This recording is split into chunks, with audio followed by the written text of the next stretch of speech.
And we're on. Welcome everybody to another stream of Gregory Gaming. Hey everyone. I saw you, Eric. It's okay.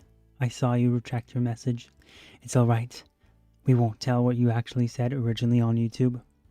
And hey, Far Cry Lego, I'm really glad to have you here, especially because I know you're a huge Fallout guy, so this is probably going to hit home for you a lot more than it's going to hit home for me, even though I have played Fallout. Okay, guys, let's make this very clear. I have played, I'll admit it, the sin, the original sin.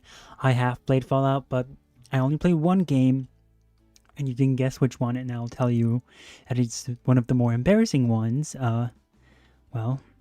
Because it is. I guess I should not make you guys guess. No, Far Cry Lego, I did not play New Vegas. I'll just tell you guys, I played Fallout 4. And here's the thing though. If not, play New Vegas ASAP. I think when it comes to ASAP, I think I should play all of them, honestly. But you guys, it's like we're playing Red Dead Redemption, we're playing Doom. It's like we're already playing all these iconic games, right? So it's like these problems, these first world country problems. It's like, oh, you haven't played New Vegas. That's the biggest sin you could have ever committed. Meanwhile, I haven't played a lot of different games, and many of you probably haven't either. It's like, it's one of those things where it's like you can't read or play or watch everything at once. But we're making baby steps in the right direction, slowly but surely, which I think is very important to be interested in all this stuff that's of good quality, right?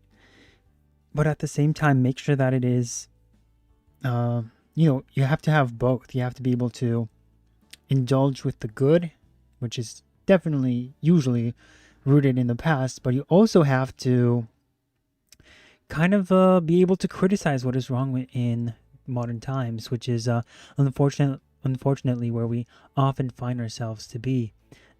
You have to have both. To have a number one, a good point of reference in terms of what good is, but also be able to tell what is bad, what is wrong. And Far Cry Lego says 4 is fine if you add the mods to make it like New Vegas. Love that. I love that. Even when I played it, it was my first Fallout game, right? And I went on the Twitch stream, and Hossgazer, of course, he was there too early, but you're here now. Wonder Woman looking fine, not gonna lie. I'm glad you like the Wonder Woman one. Scared the dookie out of me. Oh, I'm so sorry.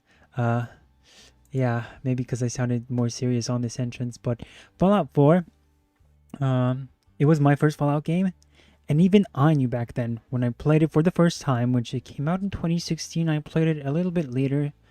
No, wait, sorry, it came out in 2015. But even I realized that it was a questionable entry in the franchise. It was my first time playing a Fallout game, and I was like, is this really it? And I was not very much impressed by the story. I did find a lot of fun things in the game, and so I can understand why people are huge fans of the Fallout series, because I know what they love, because there are aspects to Fallout 4 that I loved. And Fallout is, I guess, the TV series is going to be on our minds today. And Far Cry Lego says, since I know all the mods are gonna break when it comes out. Yeah, sad for you, because I know how much you have. Like, yeah, we've covered this. You have like over 200 mods, and now that the new update has come out for Fallout 4, you're not gonna be able to play it. But yes, Fallout, the TV series, is going to be our main target today for a slew of reasons. One of them is, the TV series is just, you guys can let me know what you thought of the series. That's, if you've seen it, number one, if you've seen it, or maybe I can even poll this and people on Twitch can also let us know. I'll give you these options. What do you think of the Fallout TV series? What do you think of the Fallout series? Typing this out right now. I'm gonna write good, / great, bad / awful. The third option is going to be okay or mid.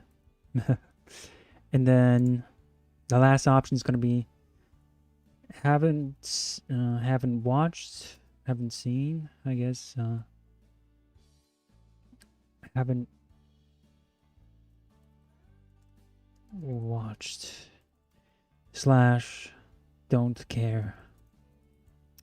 So, the first option, you think the Fallout TV series, I should make that more specific, is number 1, the first option, good / great. The second option is bad, awful. The third option is going to be okay, mid. And number 4 is going to be haven't watched or don't care. So those are the options. And some of you probably already know what I think of it. I've only watched the first 5 episodes. So I do have to catch up. Yes, I gotta catch up on the 3 episodes. Somebody told me it was 9 episodes, but I looked it up and it was 8. So I got 3 more episodes to go, which is not a lot. And I guess I'll give you my full thoughts on what I thought. And that'll be on Tuesday. That's when we're going to close our Fallout chapter. And that's going to be that. But today we're going to start the discussion, give you a bit of an intro as to what it is in case you don't know. But yeah, there's going to be multiple aspects to this because we're going to be looking at whether the series itself is even good, number 2, and the response around it from multiple different critics and YouTube personalities, so to speak, the main discourse around it online. Okay, in that case, but we're gonna play, of course, Red Dead Redemption before we get to all that, and perhaps maybe I'm gonna try to do something different today, which is maybe I've done it kind of before, which is what it was kind of a let me just turn this off first. The DC Comics Cowboys and Cowgirls meetup. So I know Batwoman looks awful. I'm so sorry you guys had to watch that. But where is this? I gotta turn off these cowgirls and cowboys. I like Zatanna. Uh-oh, I'm gonna sneeze. Wow, first time on the stream. How amazing. There's always gotta be a first time. Yes, that was it. Welcome back to the Wild West, ladies and gentlemen. We're gonna be wilding out tonight, and that's that. Just let me get my controller. So yeah, what was I gonna say? I was gonna talk about how I gotta untangle these cables first.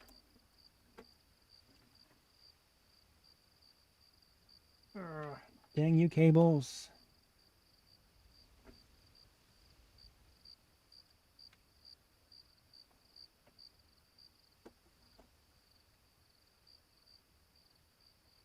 The struggle of every gamer is to keep your space clean. That's not gonna happen for me. I'm too chaotic. So yeah, when it comes to, I see so many comments from Far Cry Lego. I'll just read them out, and then I'll get to our objective, which is that. Yeah, let's do that. I'm not added more mods to New Vegas since the update is out on Thursday, since I know all the mods are going to break when it comes out. Yeah, and we'll touch on that too, because there's a development team of people who have created incredible mods, and because of the new update that's coming out to the Fallout games, they're running into some problems. So we're going to spotlight one interesting mod that's in the community, and it's one of the biggest ones, if not the biggest Fallout mods for the 4th game. It is going to take a couple of months for it to be fixed. I only seen the first episode so far, but I know most of the major plot points. I seen the first 2, but sadly I know the major plot points. I sent a link to a Fallout vid by DM. Let me check that while I tell you guys what we're going to do today, which is essentially that while we stream our game, I might even want to do something along the lines of play you clips from the TV show. so that we can both get the so I can kind of play the game while I will explain certain things. What is this?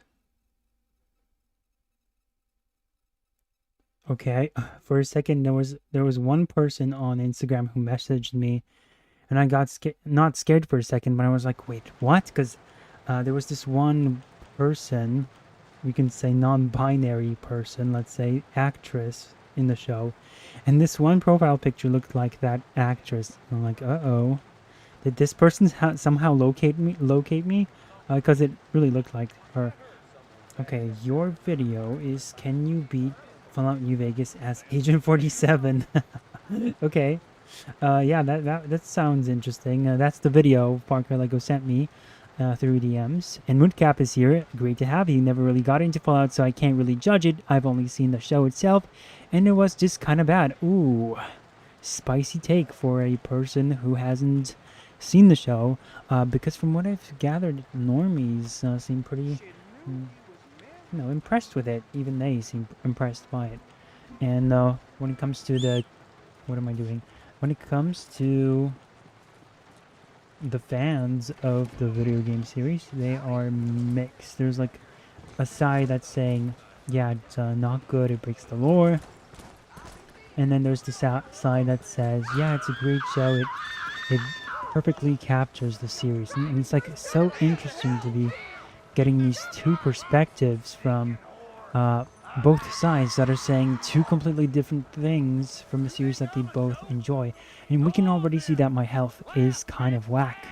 It is fairly whack because I forgot we did something last episode that made us lose a lot of blood, and now we are sad about it.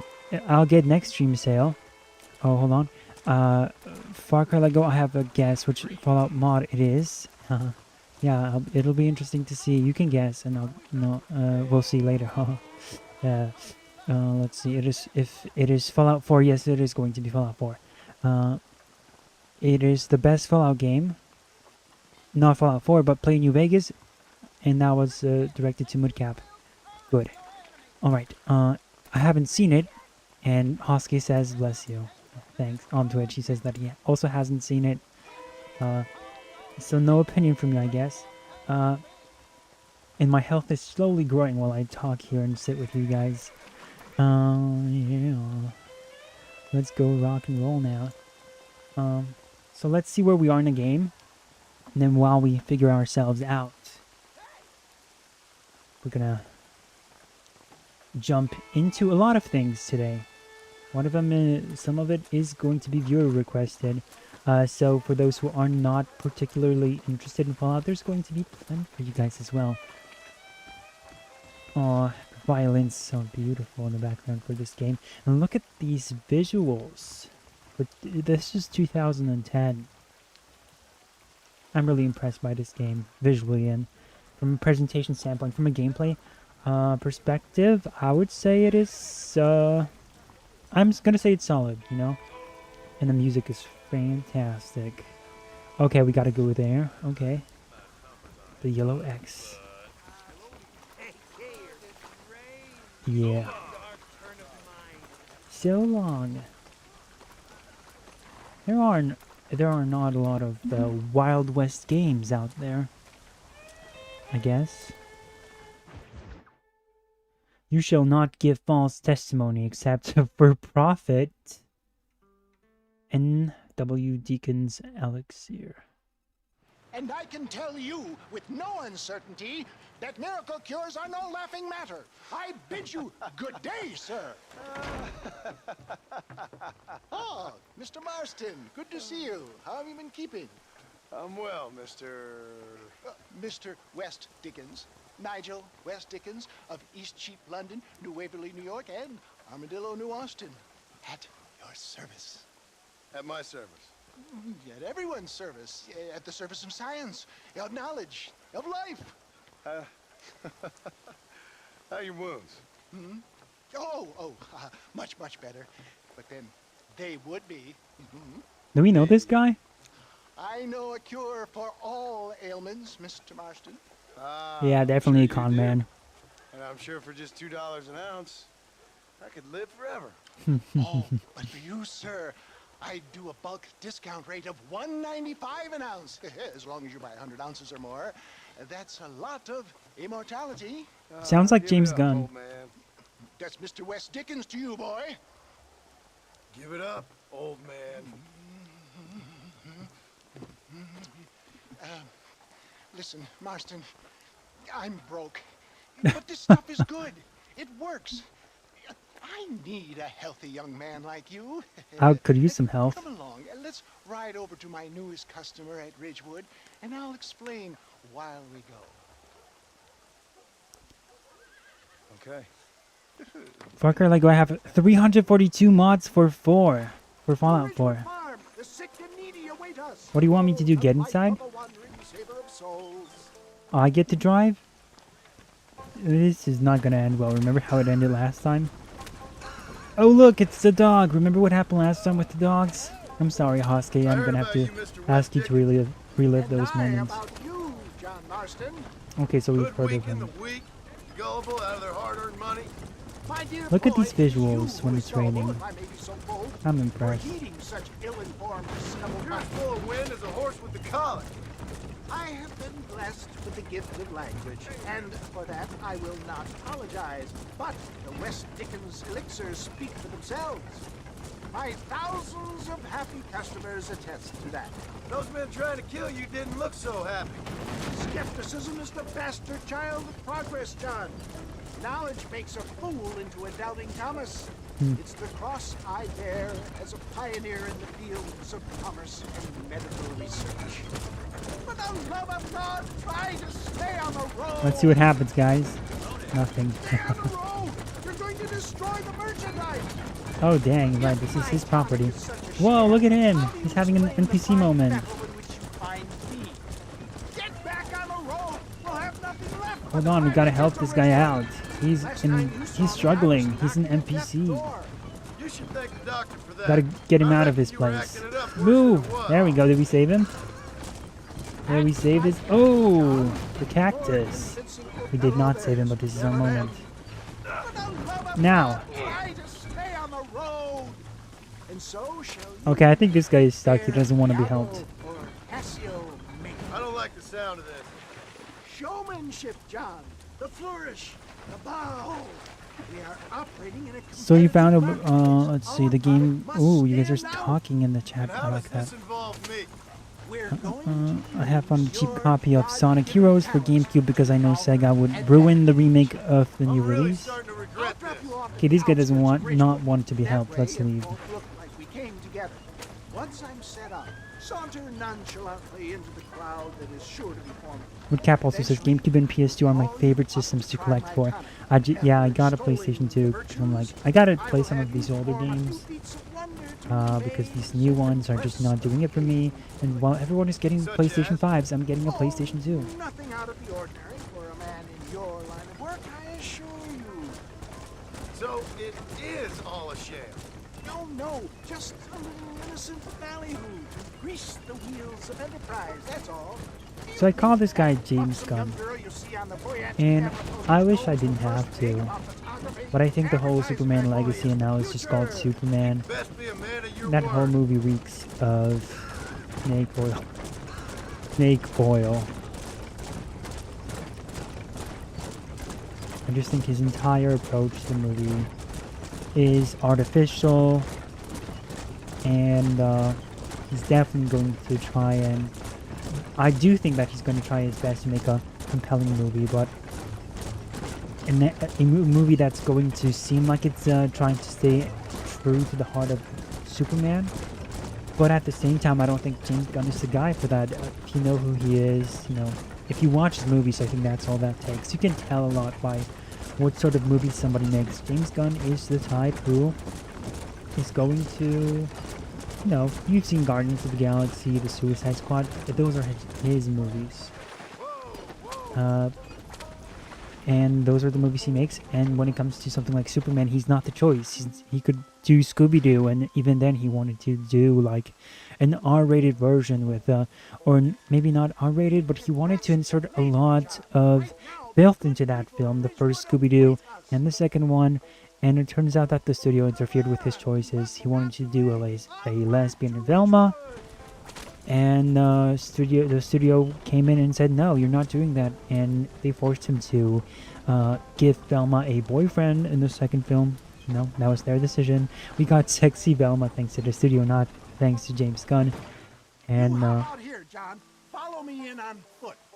okay, now this guy's starting to creep me out. He's like, yeah, no, follow me on foot. And I'll it's, see you there. Be excuse ready me? to enchant the crowd. what's going on right now? What did I just miss? Oh. He wants us to pretend like we're not with him? Is that it? Okay. So, you know, I think if James Gunn stayed in his lane, it would be fine. I would not have a problem with Tom King if he stayed in his lane, who is, by the way, working with James Gunn on these films. Okay? Oh yeah, they're going to. We're gonna play into his play pretend reality. Sad. I see. Friends, hard-working souls of Chola Springs, gather round, gather round. Do you suffer from rheumatism, lumbago, acute chronic sciatic, neurologic, or inflammatory pain? Well, I represent the only company that makes the genuine article that cures. Can I pause this, by the way? Yeah, I can. Good. So Parker Lego says, so you found the best way to play it. And GameCube and PS2 are my favorite systems to collect for, responds Moodcap. Unfortunately, I grew up with the PS2 versions of Heroes. Yeah, the PS2 had a lot of inferior versions, Moodcap, of games. Weirdly enough, because the PS2 was weaker even than GameCube. Crazy to think about that now, since Nintendo is usually the one that puts out inferior hardware, and as a result, the software has to also fit within certain frames of limitations. Parker Lego, sadly, the same thing happened with me alongside the PS2 version of Shadow. And Parker Lego also says, get a Steam Deck. Yeah, that's a good alternative for handheld gaming as well. Moodcap, pre-movie game Naughty Dog and Insomniac were great. So Moodcap, would you say that Uncharted is... I would assume that you would say that Uncharted is a movie game, right? Would you consider that the start of their movie game era? And Parker Lego says that way you can can play everything up to the PlayStation 3 and 360. Okay, I think where Parker Lego is going there is emulation via the Steam Deck. I think that's where he's going with there. And Woodcap says, I know James Gunn also wanted to make Shaggy a stoner, which is a joke literally everyone has made. It's not clever if everyone does it. And you've touched on something we've also been kind of alluding to on these streams and also on my stories, which is that it's very popular to play into meme culture and the self-awareness of it all in movies nowadays and in media, in fictional media, because creators are like I kind of in the last stream I mentioned Barbie, the Barbie movie, and then also something else sparked that discussion.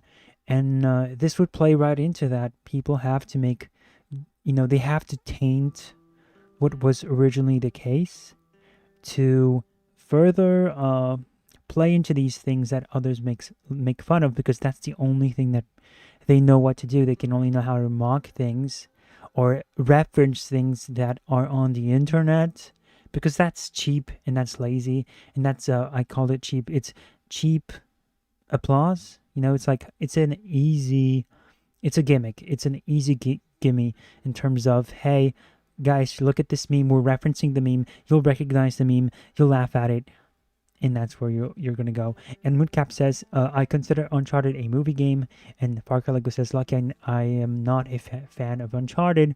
Funny you guys say that, because I think Uncharted played a big role in terms of me kind of like playing more games. I think Uncharted was... I played some games before, but Uncharted was one of those where I was like, okay, that essentially got me on my way to play more games. And so Uncharted plays that, and I think that was always the hope with these movie games.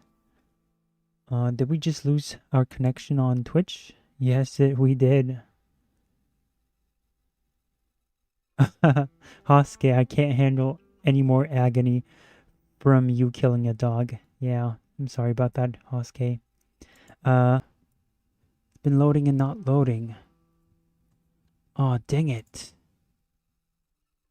Hold on, I know what.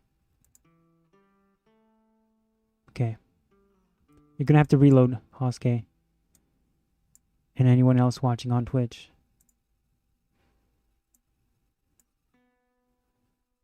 Okay, this is probably going to be... Let's see. Okay. What's going on? I can't even... Twitch, you're being weird. Okay, for a good while now. Interesting. Okay, Far Cry Lego says for a good while now you've had these issues. Let me know if it should be fine now. So let me know. It's going to in and out for me. We're good though. Good. Okay, so we're back on Twitch. Apologies for that connection issue. And it should be working now because and then okay. Sorry for that. Yeah, let's go back to the game then. Neuralgia, earache, toothaches, backache, swelling, sprains, sore chest, swelling of the throat, contracted cords and muscles, anxieties and ravaged nerves, stiff joints, wrenches, dislocations, cuts and bruises, and it adds vitality and vigor to the healthy man. But can you prove it, old man? Oh, I'm sure there's some customer here who could prove the qualities of it by taking a drink right now. You, sir, come up here. Step right up. Me? That's the spirit. Ladies and gentlemen, pay close attention. This poor, wretched volunteer, entirely unknown to me, will demonstrate the effects of Dr. West Dickens' own patent tonic. It is fine for Be now. you a cowpoke or Good. athlete, this miraculous elixir developed with the wisdom of the East keeps the muscles supple and relaxes the cords. It loosens the joints and gives a feeling of youth and vigor to the whole system. Not possible, I hear you say. Well, doubt no longer. Faith can move mountains, but I ask not for faith. I am a man of science, and today science will be vindicated. Your eyesight has greatly improved. Is that not so, friend? If you say so. That's right, it is. You heard him. What a good sport you are, sir. Now, gaze over yonder at that porch. If you squint, you may just be able to make out the skull that's hanging there. Go ahead, friend. Shoot that skull and demonstrate the miraculous eyesight you now possess. Hold L to draw weapon. Should we miss? I don't even see what we're supposed to shoot.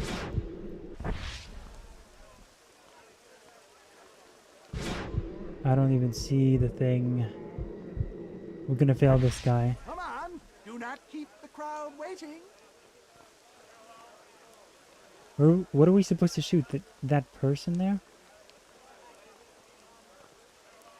I see a flicker here. That's remarkable. The Okay, eyesight that of was an it. eagle, granted by imbibing Dr. West Dickens' own patent tonic. Anybody can make that shot. This man is a fraud. Go ahead, Your make it. eye's so damn sharp. Why don't you try shooting my hat out of the air? My friends, our test case has been challenged to shoot a gentleman's hat out of the sky above our heads. You can fool these people, but you ain't fooling me. What? Right. Let's just see how sharp you is with a moving target. Oh, dang. Right, friend. Here comes the throw.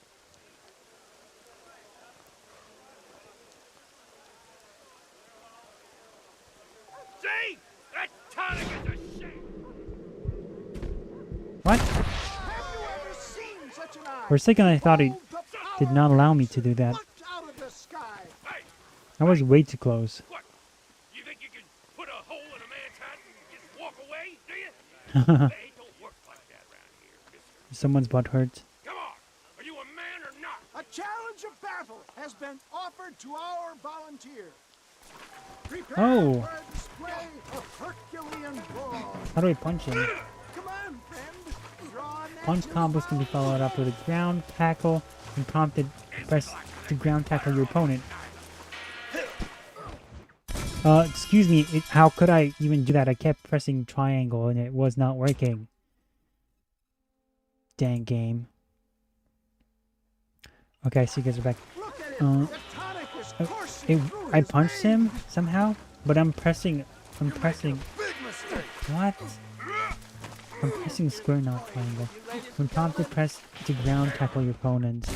How does it expect me to read all those instructions in that time? Don't tell me to get good, Far Cry Lego, or I will send someone after you. Let's punch him. Let's punch him. I'm gonna send that non-binary actress after you. Just look at the strength the tonic I don't understand what. I'm just punching him. It's like,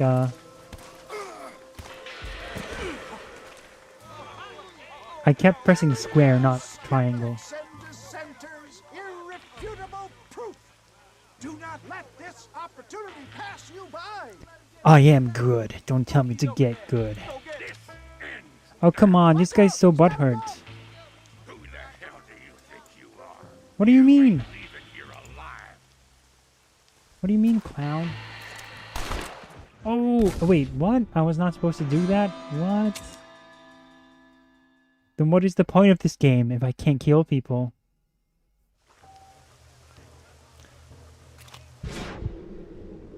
Yeah, but I'm still gonna shoot him. Marvelous shot, dear boy. The kind of deadly accuracy that can only be afforded by the West Dickens elixir. Come, I have plenty. It'd be more for all. interesting if I failed. The game would punish me for it. But I guess it wants to be kind to slow people. It's like, hey, you didn't pay attention, did you? Trying one bottle, I suppose. I can't believe I helped this man Well, con I people. think that went kind of well, don't you? I'm just glad that my normal job involves either chasing after cattle or murderers. Not the likes of you, mister. Don't be like that. Now, if you'll excuse me, I'd like to say my goodbyes, head on back to the real world. Wait, sir. I've been thinking about your predicament, and I think I may have an idea. I've been thinking I could be your cunning Odysseus. Beware What do of you the mean? Greeks bearing gifts, sir. Williamson had better beware. We will make them into Trojans. I don't rightly get you. I want you to go and see my old friend Seth. He can come across as a little curious, but I'm sure you two will get on. He's most often found at Coots Chapel. He's very devout.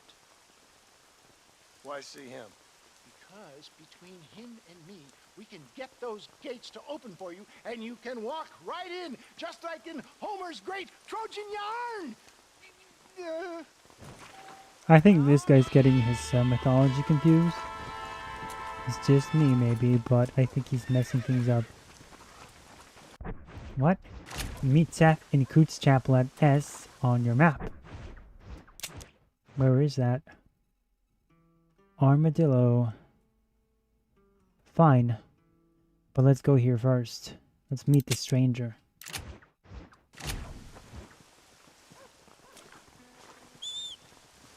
Yeah.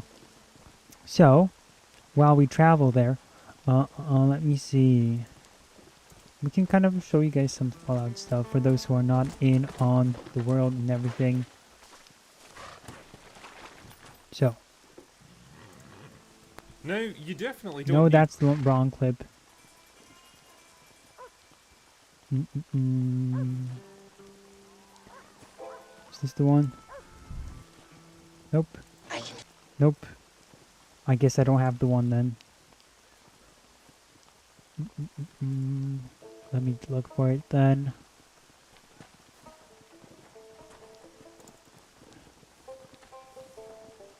Mm-mm-mm. Alright, so for those who don't know, Fallout is a game base. But so it's obviously a video game, and I don't think I have to explain that. Hold on, let me figure this out.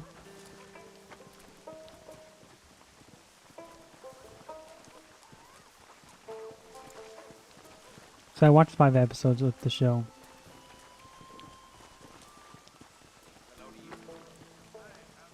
Let me see. While we travel there, I'm gonna place this here. And then this is gonna go here, so you can see it as the primary screen. Let's put it over John Marston for a sec.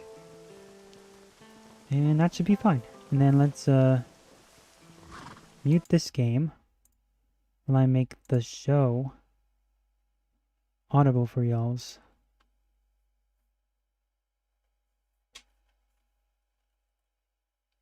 Okay, so the game is basically set in a post-nuclear world, right? And yeah, that's all you really have to know. There are vault dwellers, people who exist in the vaults that hid away before the Great War that happened, and that's the background for everything. And then usually what happens is you play as a vault dweller. What is this, Blue X? You play as a vault dweller. We don't want to rent that. But you play as a vault dweller who leaves their vault because they got to do some quest stuff, and they basically traveled an open world that is a wasteland that exists after all the post-nuclear stuff. The show is also the fairest in the timeline. Fairyset? Wait, Fairyset or fairest in the timeline? What do you mean by that? Parker Lego? You can let us know. But yeah, you play in this wasteland, post-nuclear, post-apocalypse, and that's essentially what you have to traverse. It's a guys game. It's a game for, like, guys usually play these games, right? As is the case with most games out there. So it you know, the fact that they cast a woman in the role tells you where their head is at in terms of pleasing, I guess, trying to not the fans, because it's definitely a guy's. This guy's just hiding from us. Oh, this task is no longer available. Check back next time you are in this area. Whatever. Okay, that was odd. What was I supposed to do? She was hiding behind the rock. I was like, is this person trying to attack me? I don't understand. I guess I'll just get good. But yeah, it's that was like a big red flag for me. Is that the fact that they had a female character as the protagonist. The girl who's supposed to be traveling the world, doing all those quests, that's supposed to be a guy. So the show has 3 perspectives. And when you travel the world, you're supposed to meet all these different factions in this post-nuclear wasteland. You meet all these different cities that are now ran differently than before. And there's a conflict in the game in that they're all pursuing this one person. And when I mean they're all, there's like 2 other protagonists. So there's the main protagonist, which is the female one. She's the vault dweller, who, again, her family like hid in the vault, and I assume she's like one of the children of those vault dwellers, and they sat there for like over 200 years in these vaults. So she is a child who has never seen the surface world. And so now she's going out there for the first time. So that's the first character. Her name is Lucy. She's the female character. She's going to be wearing the blue jumpsuit, or whatever you want to call that. It's a vault suit. The second character is a member of this military force within the wasteland. They're called the Brotherhood of Steel. And they're basically army men. Think of them kind of like peacekeepers, but not necessarily. Not necessarily, because they're more interested in getting things done in terms of what they need, but at the same time they have a very almost religious angle to life. You know, you could say they're like their closest thing to fascists, I guess, in this world, because they want to get rid of the mutants, but they also want to they want to bring back peace, but according to what they view to be the way to do it. And Far Cry Lego, if I'm not perhaps describing them as well as I could be, don't feel free to correct me, because you probably have more of a knowledge on this than I do, because you have played all of them from what I understand, or at least the big ones. 19 years after 3, 15 years after New Vegas, and 9 years after 4 is where this show happens. This show takes place in 2226, 96 is when this happens. Okay. And yeah, the show has strong 50 vibes, because it's supposed to be like this retro futurism angle where, they take stuff from the 1950s. They're inspired by that era, while they also take the futuristic side of things, the futuristic angle. And so this is, and there's also like this bounty hunter character, cowboy, but he is a ghoul, which is a person who has been affected by the nuclear waste, and his face is deformed and he looks like a mess. So those are the 3 people who are going after this one scientist, who is somewhat important. I don't think in the show they have revealed why he was important.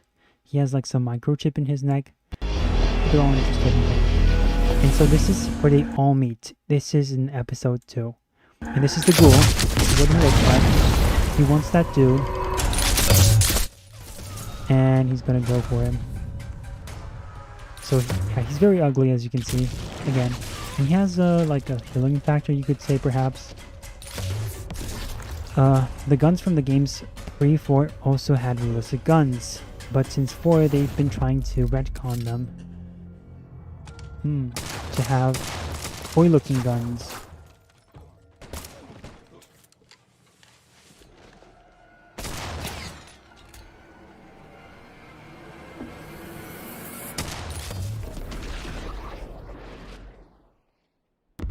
So yeah.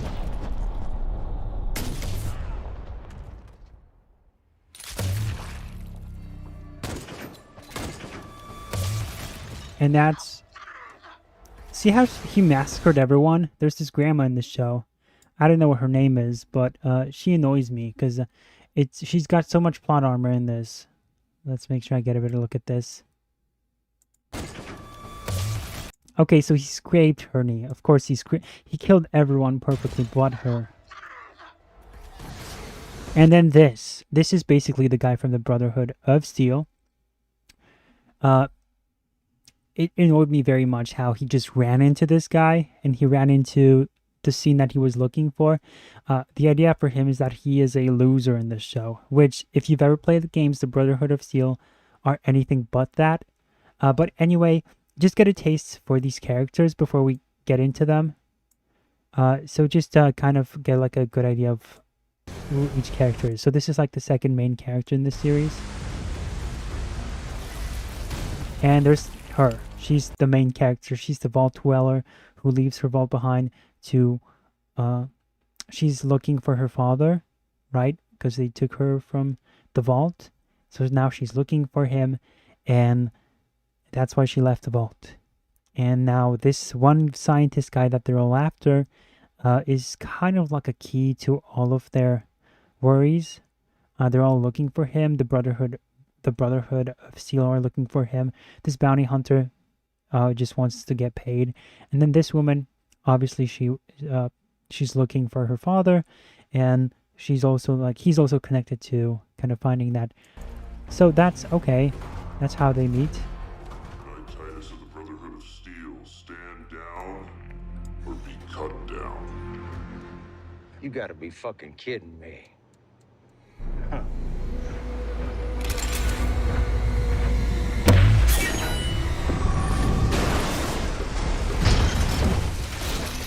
Thank you.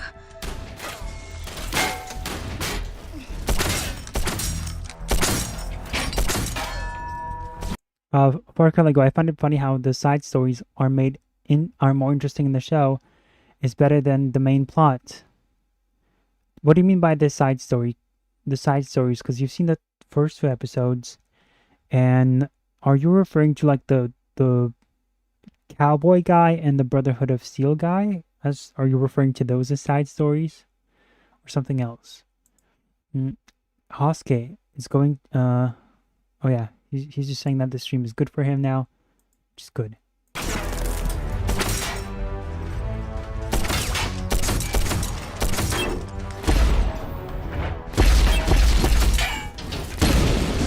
I know what a story is and a side story, but you said that because you're writing the story that's not part of the main story is the side story. I know what a side story is, but I'm asking what the side story was in the show, because so far, if you've only seen the 2 episodes, there is no side story in the first 2 episodes.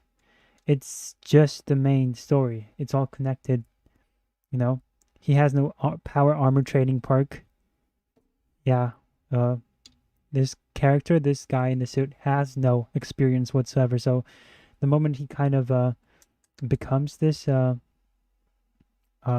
he puts on the suit, he knows how to use it. He has no issues whatsoever. But okay, apparently he just gets to walk around with it and even fly. But yeah, tell me which side story you're referring to.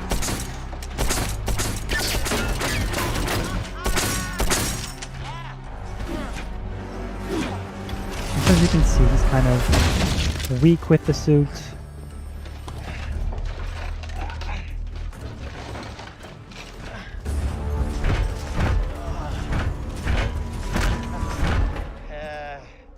Well, I'd say come up here and get me, but it's hard to walk upstairs when you're wearing a 12-piece cast iron skillet set.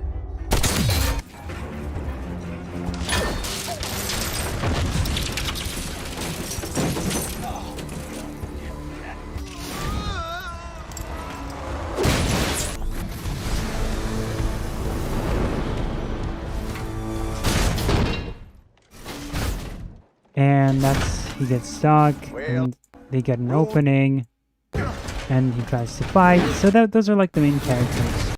And so my thing on this show is that I hated this show. I mean, I hated it. I really don't like this show because I am a Brotherhood of Steel type of guy. When I had to choose a faction in the Fallout 4 game, I ended up choosing the Brotherhood for a reason. They were the only ones that had like a realistic vision, and they were also kind of badass. And that was a huge part of why you would even choose the Brotherhood of Steel. They are the badasses of that world, even though many would say that they were kind of ambiguous in terms of morality. Were they the good guys? Were the bad guys? They kind of played around with both, since you had a choice to be with them, and to see them.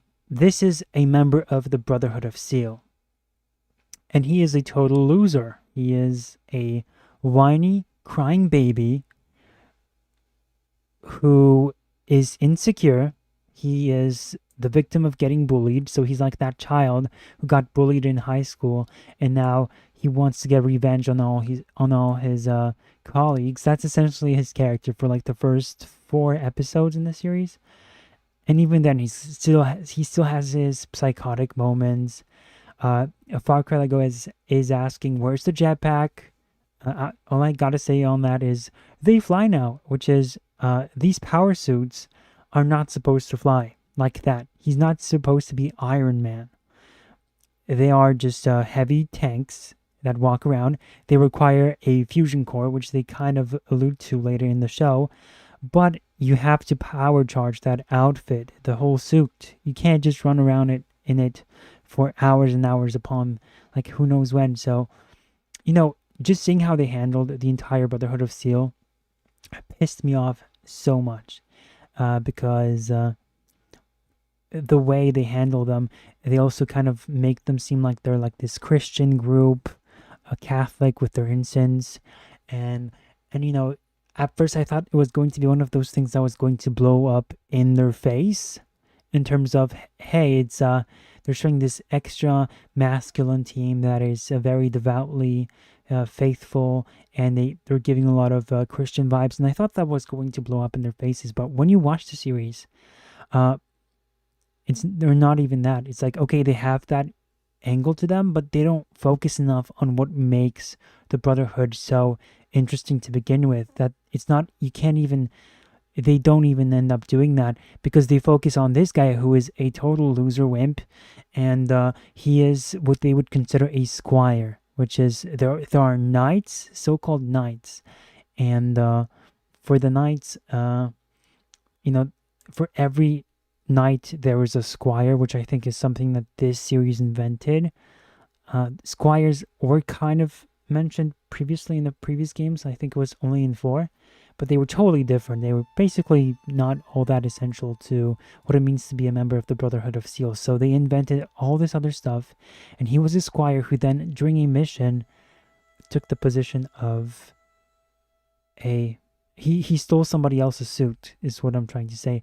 And when it came to finding the objective, this scene that's happening here, this guy, this main character, just so happens to stumble on the scientist that everyone is looking for. And look at this.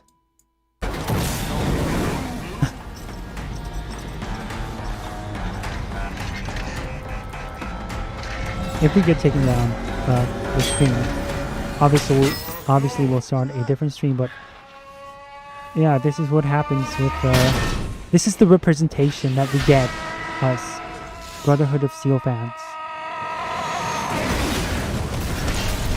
This is what we get. We don't get all the awesome military badasses stuff. We get this loser here who is crying and insecure. But there's always somebody behind the wheel. So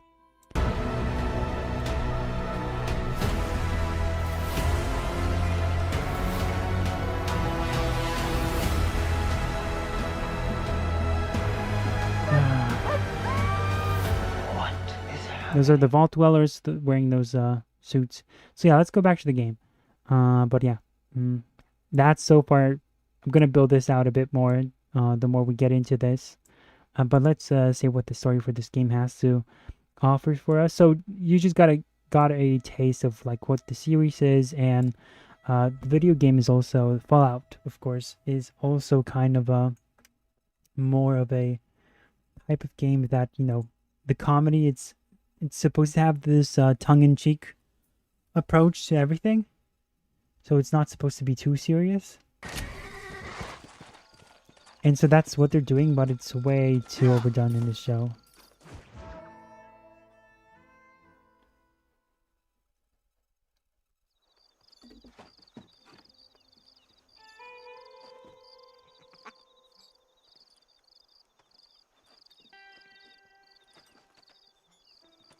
Excuse me, are you Seth?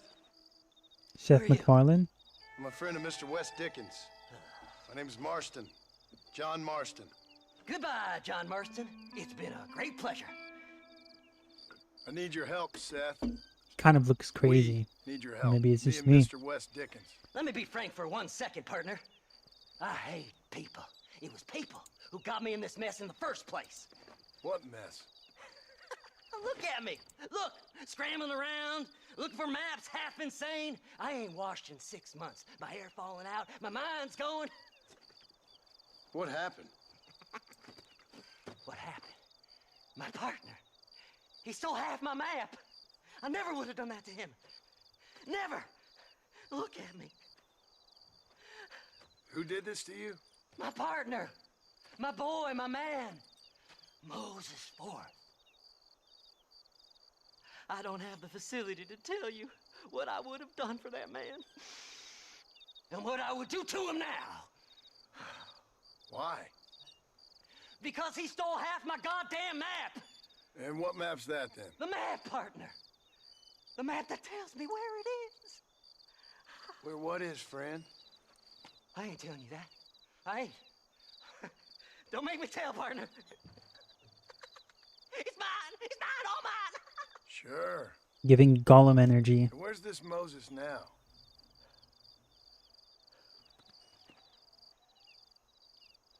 He's at Benedict Point.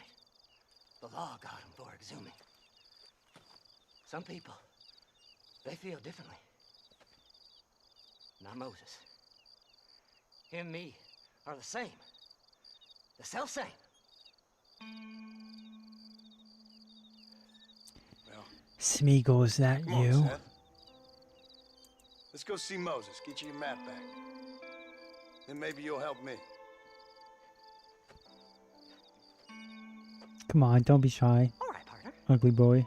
Let's go.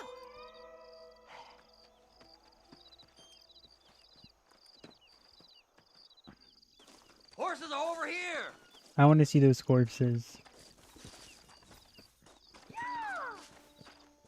Calm down. Is it no longer dug out? Is it covered already? Aw, come on. Let's go with him before it tells us that we failed the mission. Quickly! We're going, hold on. I see that Far Cry Lego says, do you care about spoilers for the ending to Season 1, since I got some stuff to say about what happens at the end and how it relates to New Vegas. Are we going the right way? I don't mind the spoilers, honestly, but maybe you can hold off on them until we... Oh, he's far. Until we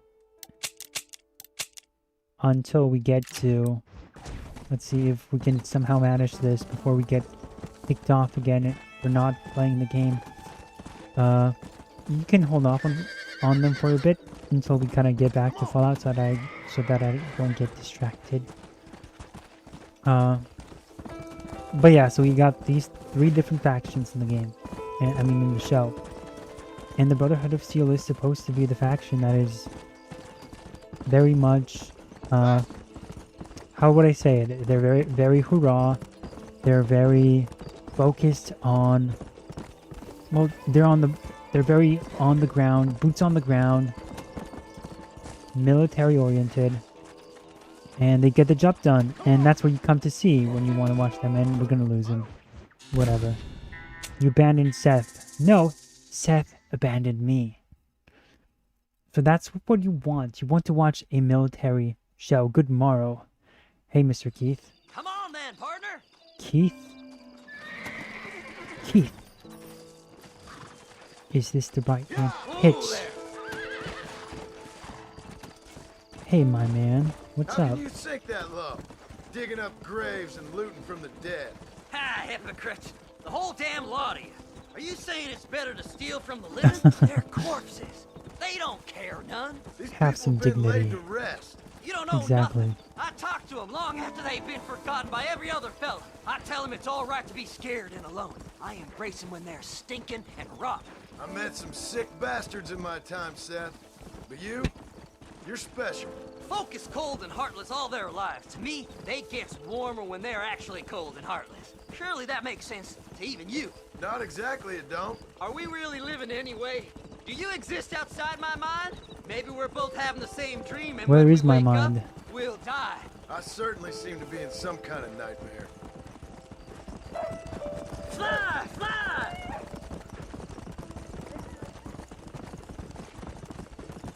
By the way, I like the red. You looked in the cave, Seth? It's very dark. I like What'd the you choice say? that we have I didn't say nothing. for just heard you our say streams, something. because You're a crazy Doom man. is on You should get that head Wednesdays, looked at.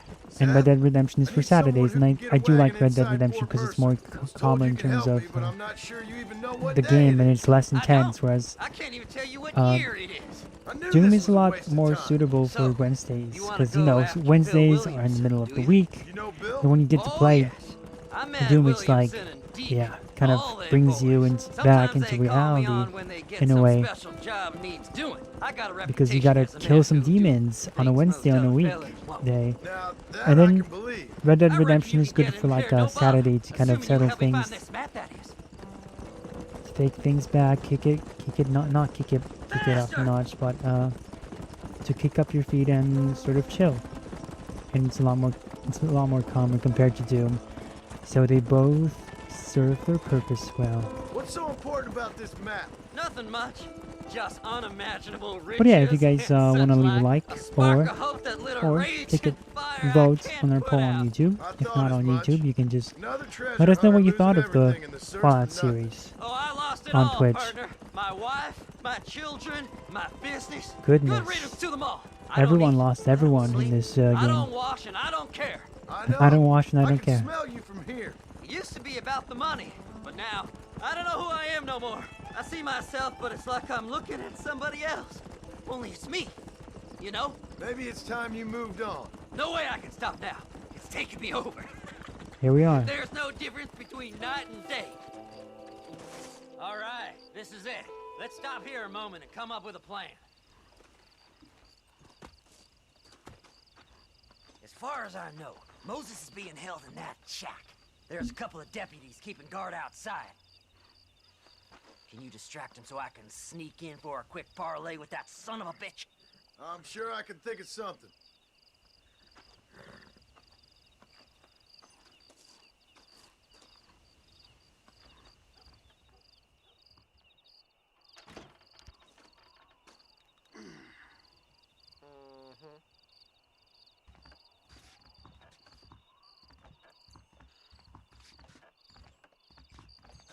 Lead them away from the shack and out of sight.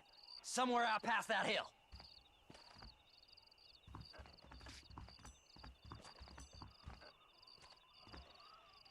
Seal a deputy's horse to become wanted. That's not a good idea. One god-awful assignment. Let's see if we can.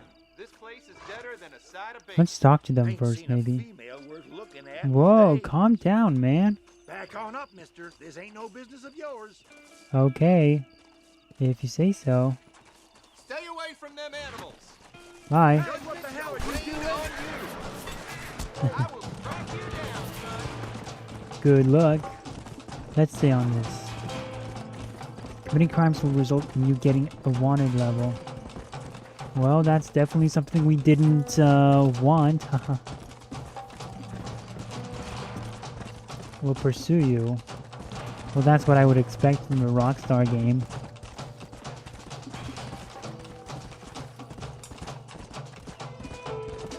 Yes, I can see. Return to Seth. Well, how can they know who I am, is my question. You know, because if I'm a wanted man, how would they be able to tell that to if they don't know who I am?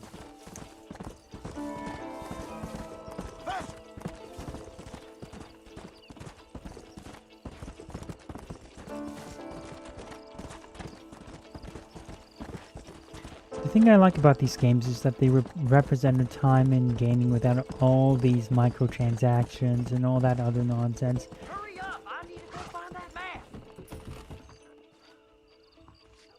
And they're just focusing on what Good they want job to getting tell rid of a them story.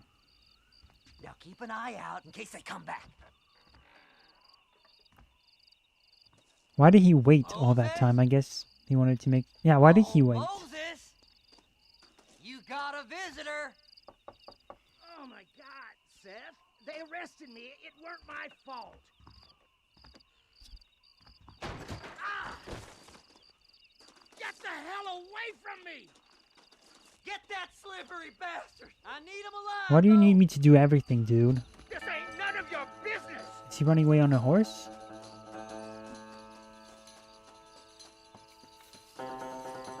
Don't trust Seth. He's sick in the mind. Let's get him. Let's cowboy him in. Get Oh, away he's getting from faster. me! We'll catch up. We'll catch up. He's slowing down good. Just Oh. leave me alone. My thing doesn't work. God damn you! Hold on, don't run away. You ain't the damn law. I am vengeance. I am the night. I am John Marston. What? How is he escaping? Son of a bitch! I guess I gotta hold it. To hawk tie a target, quickly approach him and press triangle. No, I'm begging you. pick up Moses. Seth lost his mind a long time ago. Tell that to him. And now we gotta make our way back. We'll split it between us, just me and you. Let's see what he tells us. Ah, yes. You can place the hog-tied person on your horse. Press. Yeah, I know, but I did not use a horse game. Whatever he told you, it's a lie. So I guess I can tell you guys, you know, the Fallout series, going back to that, my main issue with it is that it's a... You son of a bitch. I tried enjoying it for the first...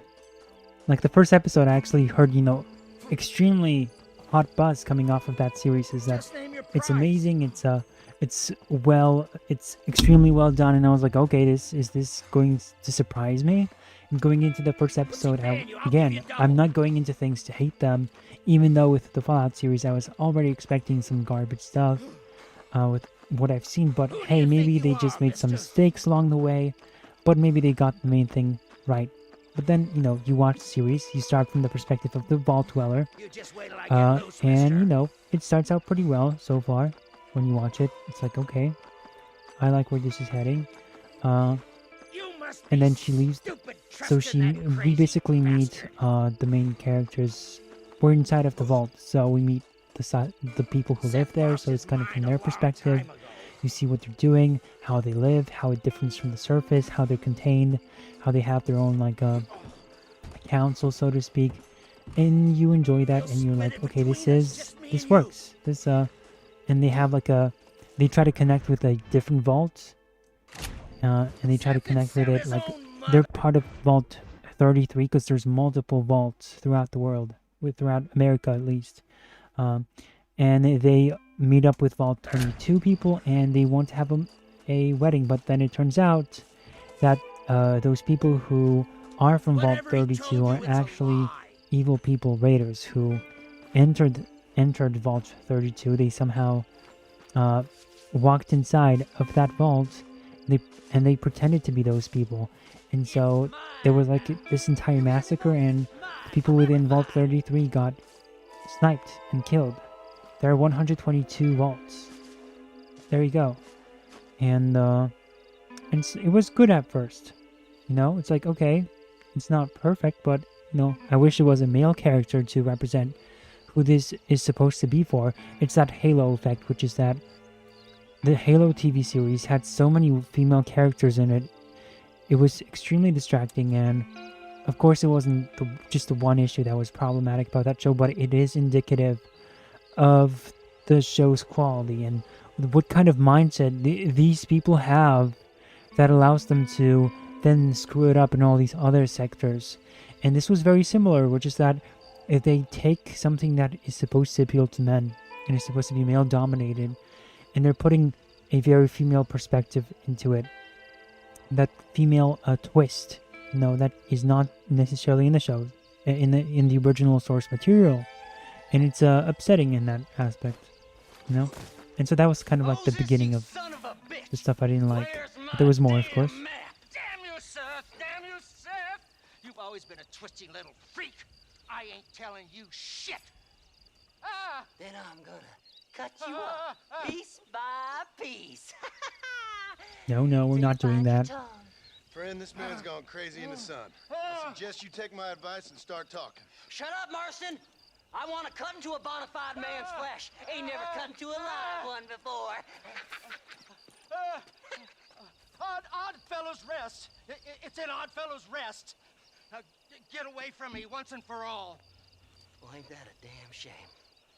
I was starting to enjoy myself. I think you gone pissed yourself, Moses.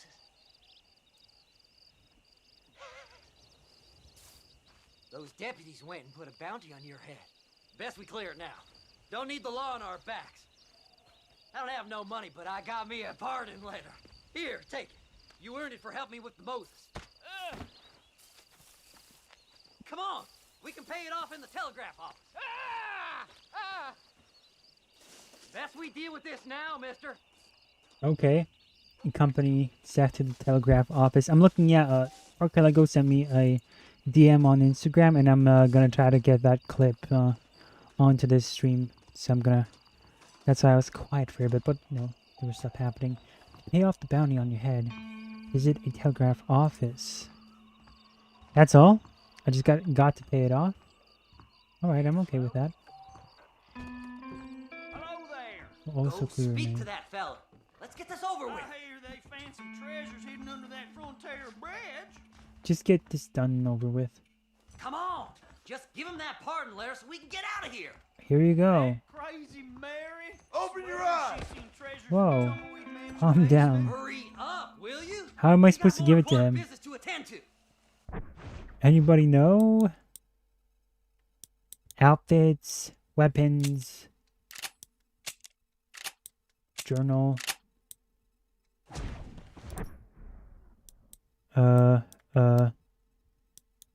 Pardon letter.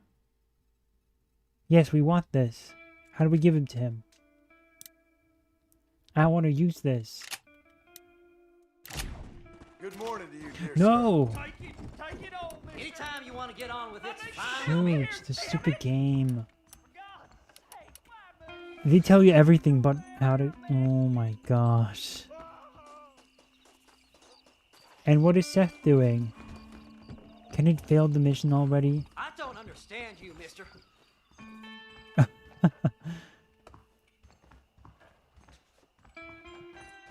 I am so confused. Come on.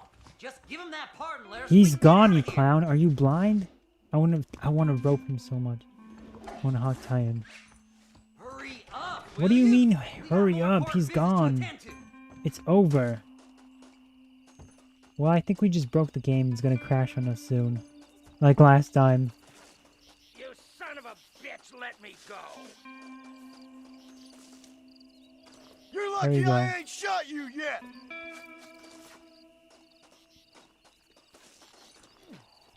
We're just gonna break the game completely. What now? It's over. Just name your price. Ah, man. I think we just broke the game. Let's see if the guy is back. Are you crazy? Do you want the law chasing you down? Yeah, we broke the game, guys. Oh, now it's showing me the option. That's so stupid. Anytime you want to get on with it's fine with me. Are you kidding me? What is this? I don't Body was found I near don't even Captain understand. Breach. Them treasure hunters be dangerous. So, mister, thanks for your help.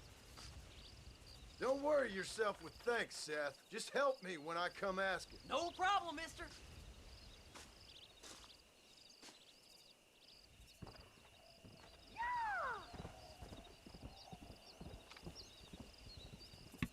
Good. All right. We're going to move on to our next objective while we cover the next thing we got to do.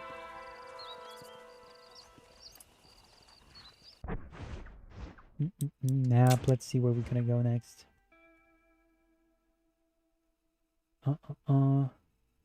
You got Nigel West Dickens. We can go. What is this? American Appetites. Whatever that is. And Bonnie McFarlane. We're not going to her. I'm so sick and tired of that woman.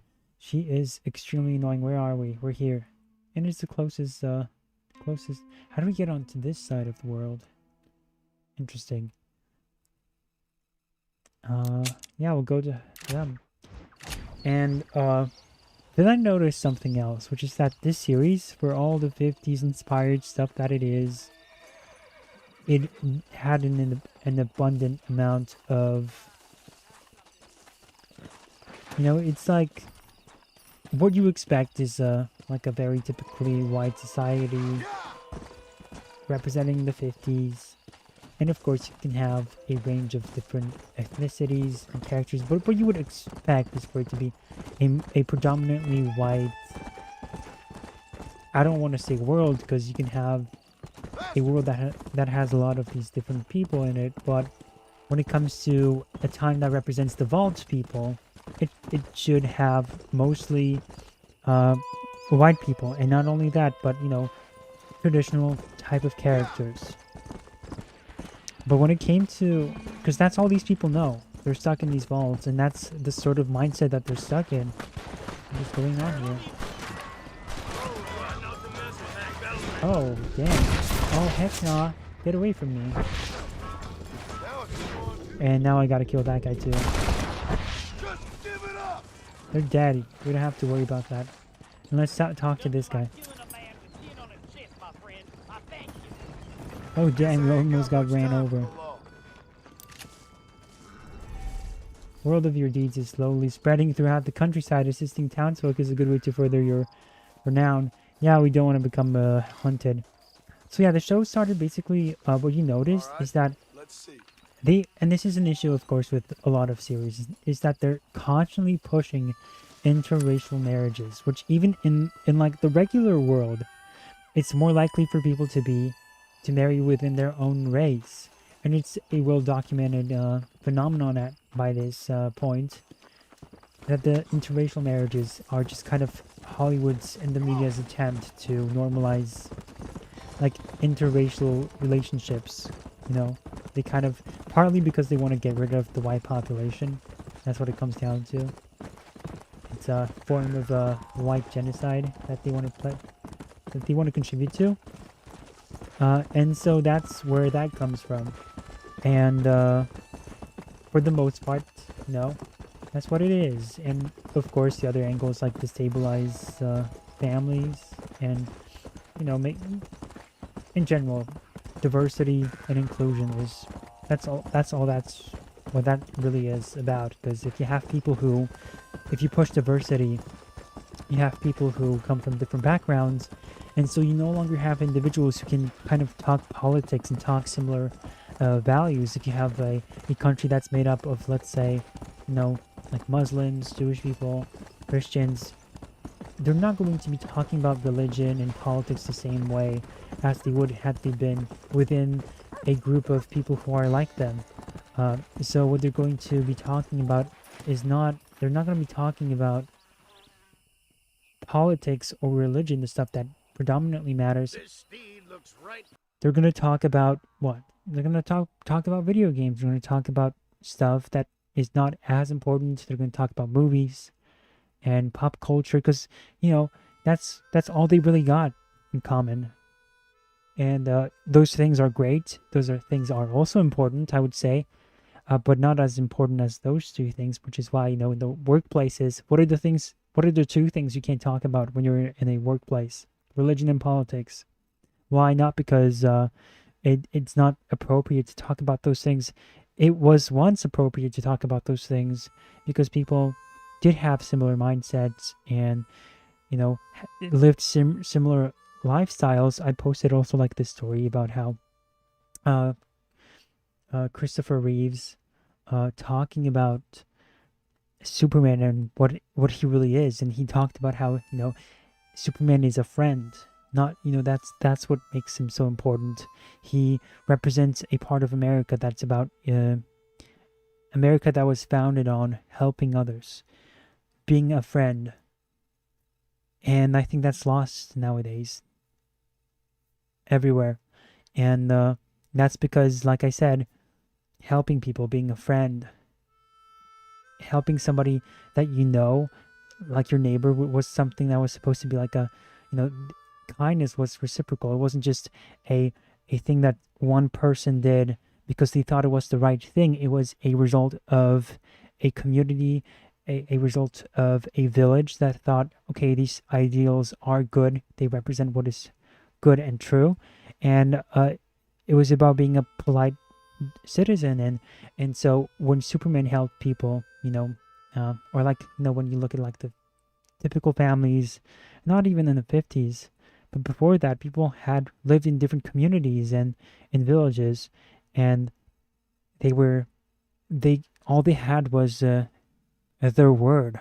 You know, if you lived in a village, you had to trade with people. You didn't necessarily sue people as much as you do nowadays, because back then people relied on each other more. Therefore, somebody's word and the trust you had with other strangers depended a lot more you know, you depended on that as a human being, and they depended on you as well for that. There was like this common trust that you, and this honor. We're playing a game about a cowboy. There was an honor involved in all of this, which is that, you know, I think honor in general is like a foreign concept for a lot of people nowadays. It's like, I don't understand why. I had this one discussion with this one person about how during like a war, the enemy that attacked a base took in the people. I think it was like Germans that attacked one country during the World War II, and they were like, and they took in some of the soldiers because they ambushed them at a port, and they took them in, but they didn't kill them. Instead, the Germans sent back, or I don't even know if they were Germans, but the enemies, they took the quote unquote good guys in, but then they gave them back to the country that they came from. And it's like, why do they do that? It's because the enemy was impressed by how brave these people were for fighting back, and how they were able to, despite that they, you know, it was an ambush and it was like in the middle of a week, those people were able to fight off a coordinated attack on the spot, and they were impressed by that so much.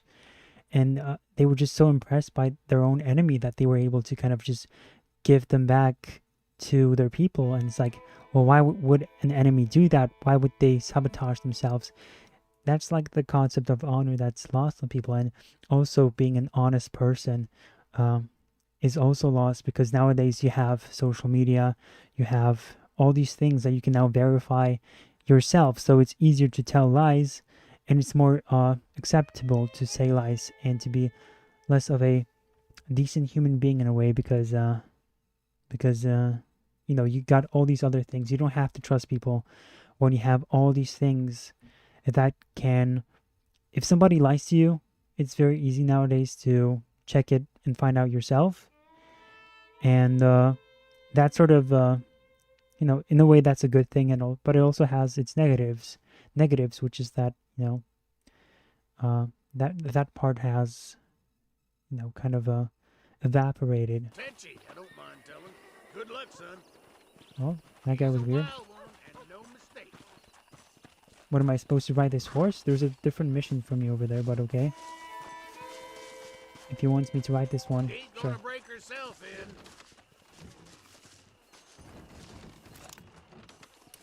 in. Pull out the gun on the horse. Don't worry, Hosky. That's it. We've done this like so many. Ooh, this Don't one's take off spicy. now. What? You threatened the ranch brand?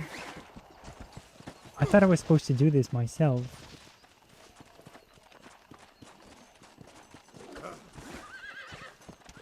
Calm down. I don't understand. This guy doesn't want to. Let's ride this horse and get him.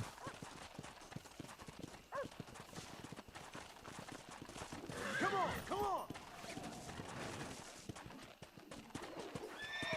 What is going on? What the heck? I did not ask for this. I just want to... There we go.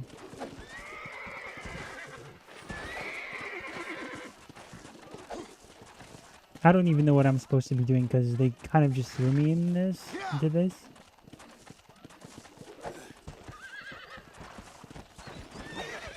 Why is he...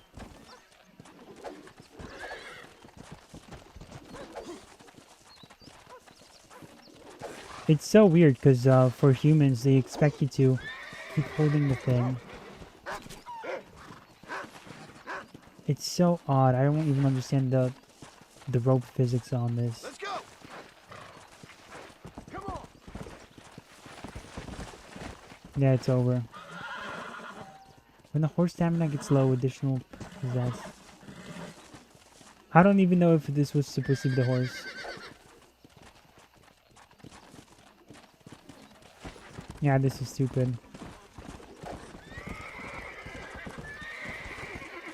I don't want to jump over this. See, normally you would have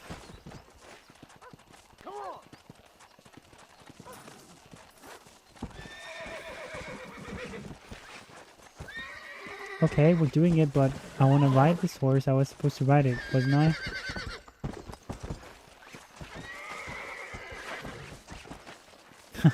I don't think it's working. Okay, let's just cut it off.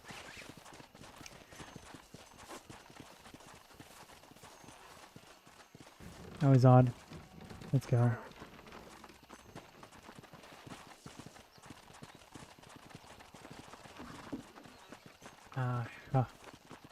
And so yeah, with the Fallout show, I saw a lot of, like they started pushing the whole interracial relationships, and then there were a lot more of them.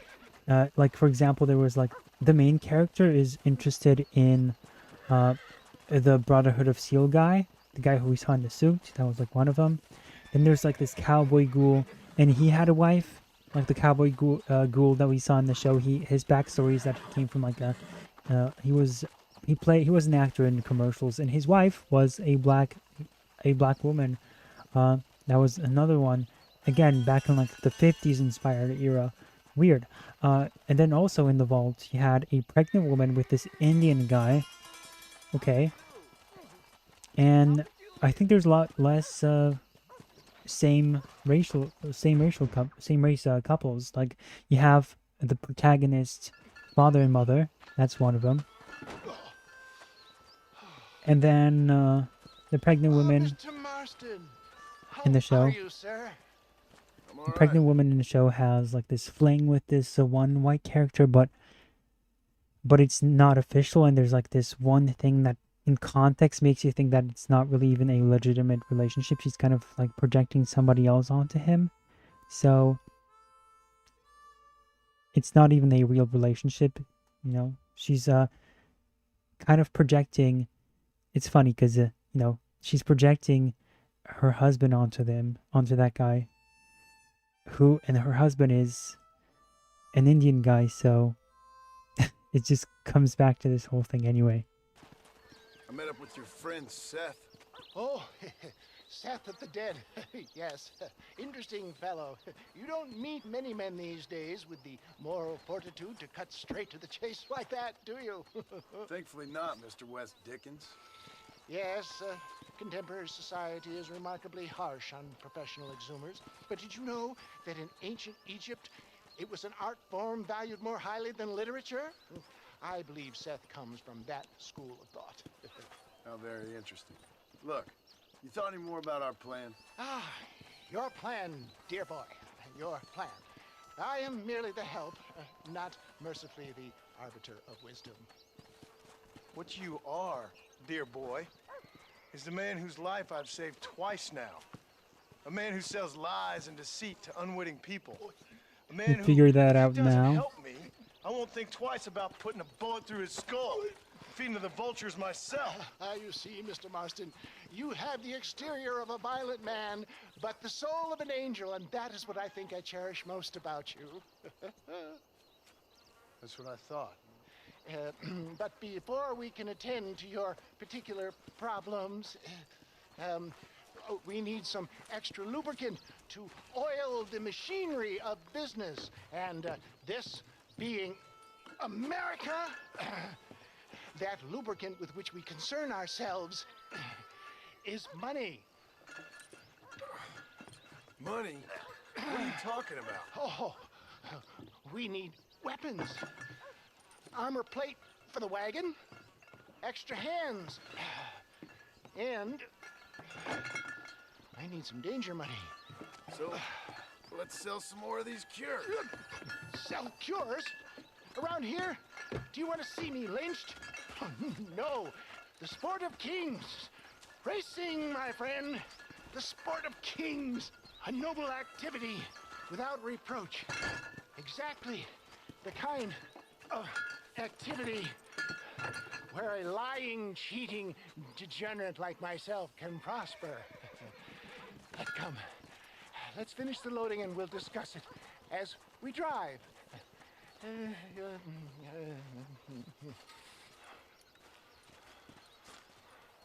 Now, sir, tooth breach. Okay. Ride shotgun with West Dickens. Finally, we don't have to ride. Good.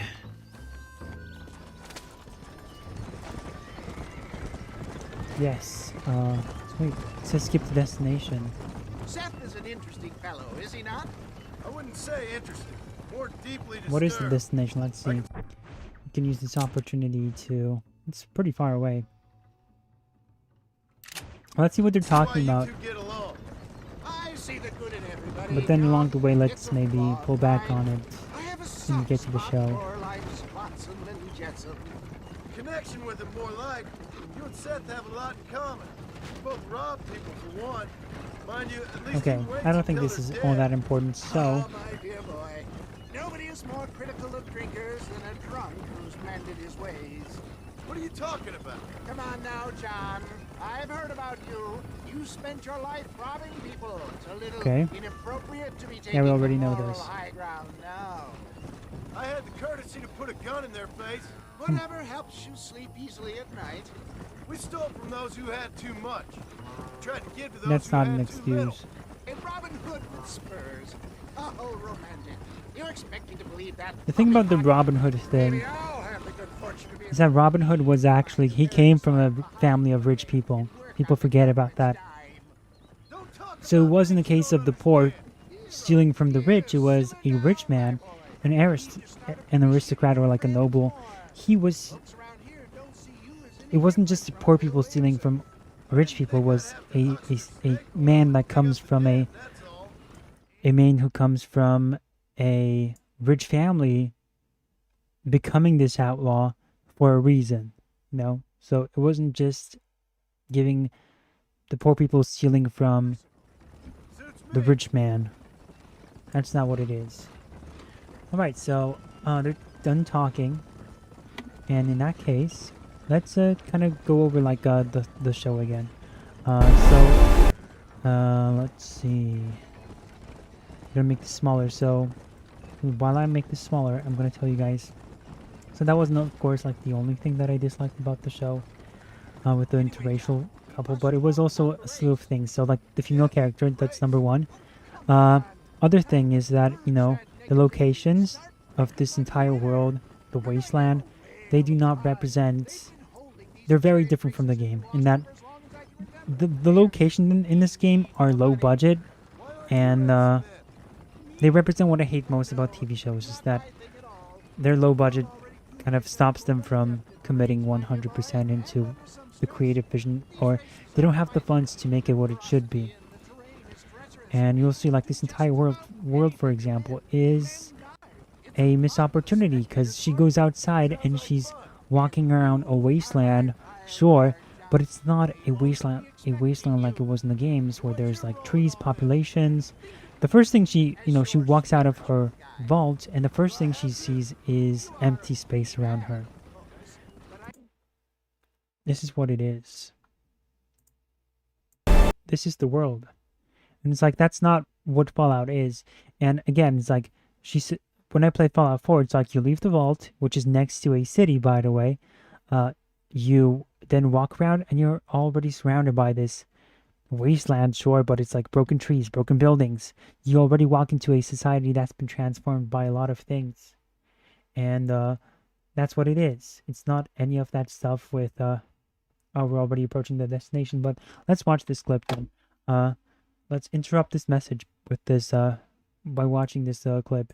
So yeah, and they got that wrong, of course, because it's a TV show. So most of these locations don't look even all that, you know, sure, they're kind of, they're in the wilderness for the most part, which is not what Fallout's supposed to be. You're supposed to be, sure, there are like occasional moments where you walk around by yourself, but the goal of that is to go into other locations that lead you to groups of people in the game, right? It's you're supposed to get to know other factions, get to know the people around the place, get into fights with other people. You know, when I kind of I remember playing Fallout 4, and instead of like playing the story, or once I would finish one quest, I would get distracted on the way to a different quest. I would run into this shootout that was happening between the not the Peacekeepers, the Brotherhood of Steel, and this other group of people. And I spent my entire day, for example, not like literally an entire day, but my time dedicated to playing games, I dedicated that just kind of like getting from one place to a different place. And what I encountered along the way was all these other adventures that I ran into, all these shootouts that were happening. And with this show, it's just people walking around from one empty space to another, and then occasionally meeting that one person. So that was that. Interracial couples, weak men. In this series, whether it be the Vault Dwellers, they have a leader who is a black woman. The Raiders, who invaded the vault, they're led by a woman who is, I forget what ethnicity she was, but I think she might have been like a Latina. So again, a woman in a leadership position of the Raiders. What else was there? Of course, the Brotherhood of Steel was led by a bunch of white men, right? The evil organization. But then there's a moment in the show where they recruit a non-binary woman who has a stick-sized muscles. And she is, again, an LGBTQ plus character in the Brotherhood of Steel. Even people online were like, why is this? Even the people who appreciate this sort of, they would call it representation, I would call it propaganda, is they would be like, well, it's odd that I'm very glad to have this representation, but it's kind of odd that they decided to go with the Brotherhood of Steel. So even they agree that it's a odd choice. And so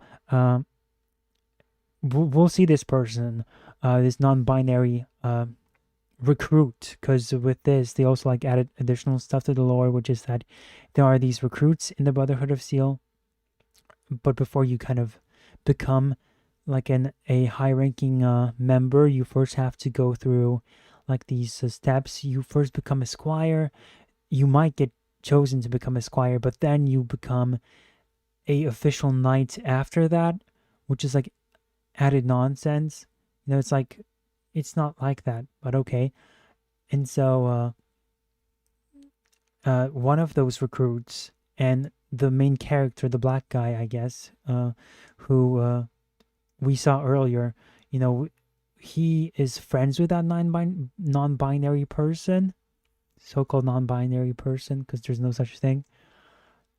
And it's the craziest thing. She gets, again, with her stick-sized muscles, she gets recruited. She gets chosen to be a squire, and so he gets jealous, right? And at night he puts like a razor inside of her shoe. So when she puts it on in the morning, it slashes her entire foot, and she can no longer be a squire. So and because he was jealous, and they call him in. Apparently they find out that he was responsible for doing that.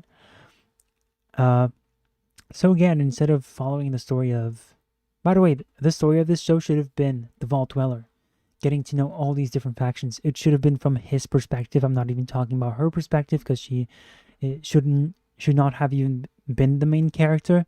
So it should have been this guy who should be traveling around this world and meeting all these different people. And that's what Fallout is. It's not 3 different perspectives at once with all these different differentiating moralities. It's none of that. It's supposed to be about one character, and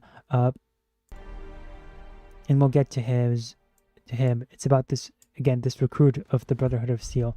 So he gets called in by the leaders. Apparently somehow they figured it out that he was the one who caused this non-binary person distress, and he is a total, this is what I want, this is who I want to be. And it's like, okay, we don't learn anything new about him. Everyone who is a part of the Brotherhood of Steel, even if you're a recruit, those are your aspirations. So him reiterating a fact for everyone that's there is not doing anything for him, or at least for this guy who's listening to him. It's not doing anything else for him story-wise. From the character's perspective, it's not new information. He already knows this. This is the baseline expectation from this guy's perspective. So him saying this like it's going to change his mind does not make any sense. Because you wouldn't, it's like, okay, you say that, but then your actions did something else totally. And instead of condemning this guy, and instead of this guy, this leader, telling him that he should be punished for this, he listens to this stuff. And apparently this convinces him to promote him to be a squire to him, that he decided that he's going to give his life to the Brotherhood. Like, does he expect all his new recruits to be not in... It's like if you go to the military, right? You go to the military with the sole intention. Everyone knows why you're there. You know why you're there. You know what others think of you, right? You don't have to reassert that knowledge. And if you step out of line, then you will be punished for it. And none of this talk will ever work on anyone. It's like people who write this stuff are incompetent, and they don't know how to progress the story and to make it make sense, and to give these characters actual motivation, and to have them interact in a way that's going to push the character in a way too, but the story in a natural, it's going to push this story further in a natural order of thing, in a natural direction, I guess that's what I want to say. In a way that's going to feel organic, in a way, okay, this character said this, the other one responds to it, because you have to take everything into account. You got to compare this, for example, to the military, like I did. So if you want to, let's say, make him, I don't know, get in if you want to have, okay, so here's the thing. In this episode, they want to make him a squire. By the end of the episode, that's their objective. So what do you do within the story? How do you write the story in order to make him a squire, to go from like this recruit, and also to solidify the notion that he is a questionable person? Well, you can already have him sort of show him training very hard and being the bully to others as well. You could make that his character, but make him just so good at hiding it when it comes to when he meets these other individuals, that by the time he gains the power and he gains the suit, then he can break loose, he can get really let loose and be the power hungry person that he is, and he can interact with all these other people who he meets, and with his other fellow army men, and that should be it. You can do that as well. You don't need to have all this stuff here that makes no sense. It's like, hey, by the way, I did this awful thing. By the way, I'm still devoted to your cause. And he's like, oh wow, really? I didn't know that. You just impressed me by that, and I will make you a squire for that reason alone. And there it is, with those skinny arms. I made this point while I was watching it, which is that the main character, the Vault Dweller, has thicker arms. She has more muscle than this person here, who we're supposed to believe is part of the Brotherhood of Steel. So this thing just turned me off completely from the show, and this all happens in the first episode. So you had all these things that I mentioned, right? And this just totally throws it away, and I think they butchered these characters the most. Parker Lego, the Brotherhood always has different versions of them.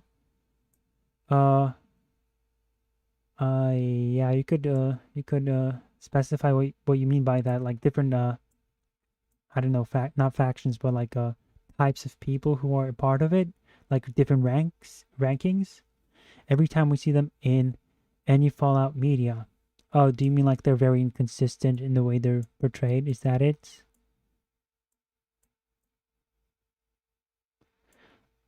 Let's play it. Get a look at what this thing looks like. Sorry, person. So of course, she has breasts in the show. You probably don't see it now, but that's how I thought that she could have been, like a normal female character. That's just ugly. And then she has a mustache as well,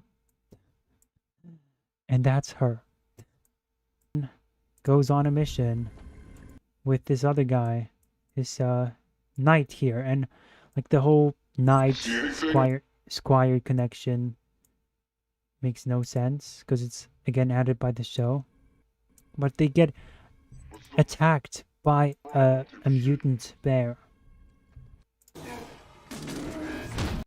Okay, so a mutant bear attacks them.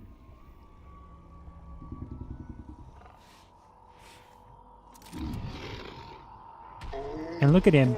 He has this power armor, he has this gun.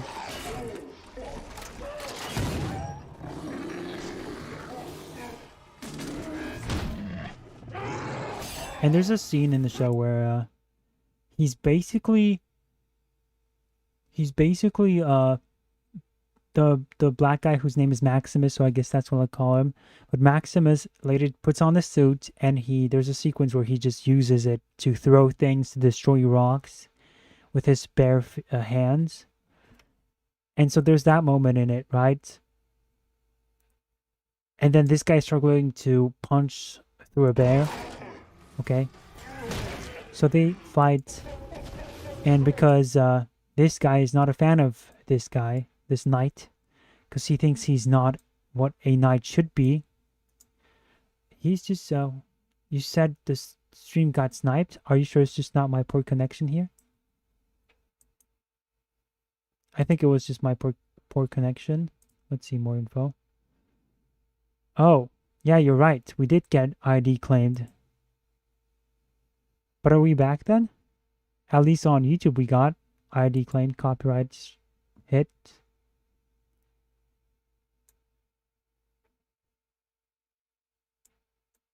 Let's see. Well, hopefully, are you still here though? I think you are, right? Your stream is no longer being blocked due to copyright strikes. Interesting. So I don't know how it's happening on Twitch, but on YouTube, we're getting attacked by Amazon probably. Amazon is wilding out here. Crazy. But we're back on YouTube. Weird. So he kind of doesn't want to help him. Later he gets attacked by him. Let's jump around a bit. This is what happens. He's like, shoot him. Okay. And this whole guy is, yeah, it's back. Good. And he shot him in the end. It's like, okay. All it took was one shot. And so now he's upset with him. It turns out that this knight is also a loser wuss. So we don't even get the cool Brotherhood of Steel guys. And this is like the entire Brotherhood of Steel representation in the show. Which is this loser guy who complains all the time, who's being a jerk. Bear on my back and you're standing there. You stupid motherfucker, you know this is all your fault. And he's like, what? You called me stupid? How could you?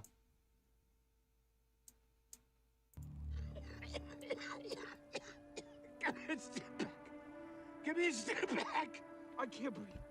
And then this guy who's a total psycho is like, oh my, you ruined what I thought of you guys. And he's like, you don't deserve this, so he lets him die, essentially. Think you do? And he takes his suit. And he's like, I'm gonna bring back this one person we're all looking for, and then they won't question my allegiance to them. So that's the Brotherhood of Steel in this show. A psychotic guy just portraying a total, what should be like this amazing faction isn't that. It's not that because they needed to be something else. They needed to be a show that focuses on the worst aspects of this faction here. Yeah, and so it's that as well. Let's get back into the game. Let's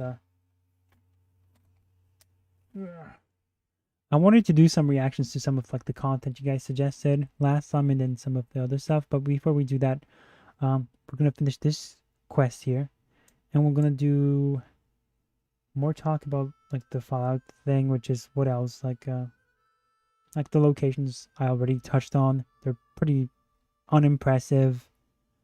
There's the whole thing with the main character, since she's a Vault Dweller.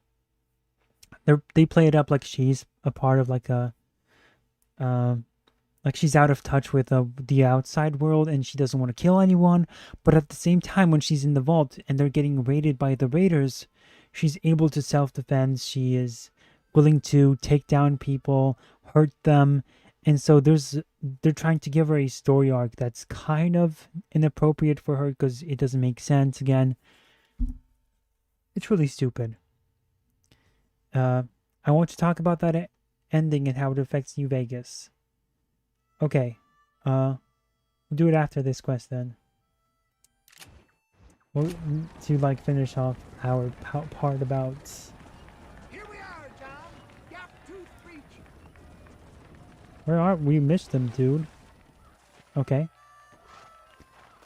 Start a race. We're gonna fail this for sure. Raise a gun. Is that what he said? How do we take part in this race? Don't worry, Far Cry, you're gonna tell me everything. Hello, ladies and gentlemen. How do I enter your raffle here? Okay.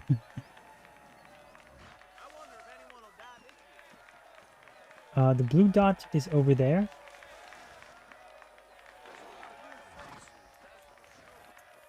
I guess we're just supposed to take somebody else's horse, okay.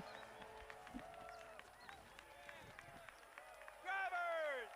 Y'all know the rules, but for you newcomers, this here's a fair race. Keep to your manners and let the faster cart pass. Whoa. Okay, I thought we got taken down again. Because I'm having the YouTube preview on here. And it says that it got taken down. The stream got taken down, and it did. But we're back now, right? So it should be okay.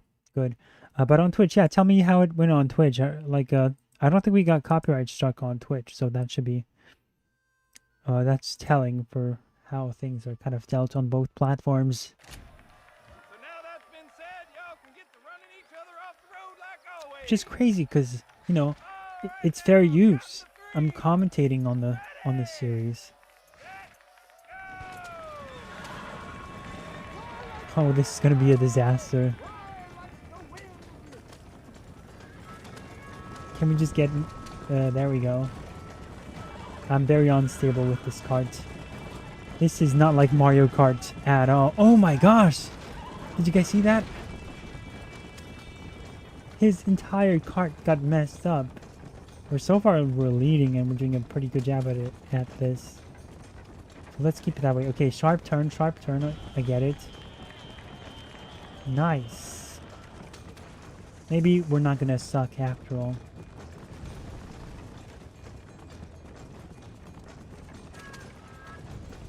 Did we just miss the second one? Are you kidding me? Oh, it's a lap. We have 8 laps?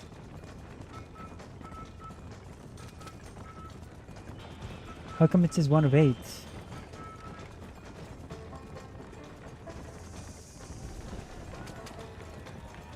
That's confusing. Is it literally 8 laps? Because if it is, it's like kind of an odd thing to do.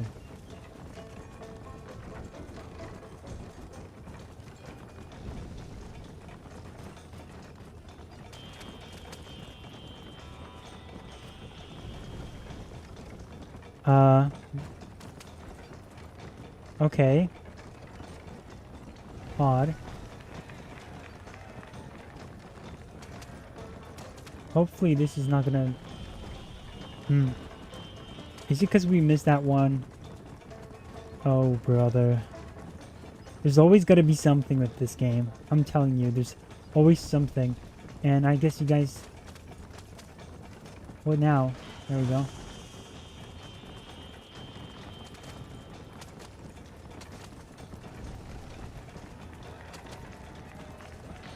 One of you said this game is cursed, this version of the game, because we had the game crash. The dogs was attacking us, and that's true. But we attacked the dog. But then there's this other stuff that happened, like the cinema guy, the Nickelodeon guy, totally bailed on us.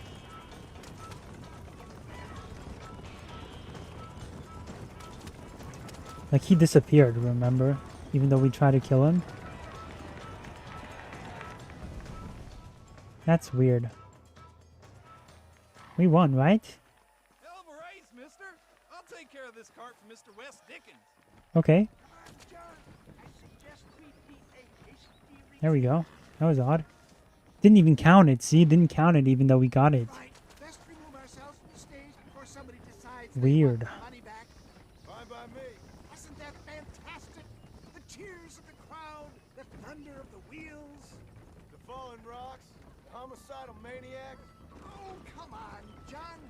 Even a cold-hearted misanthrope like you must have found that just the tiniest bit exhilarating. Not the friendliest bunch, are they?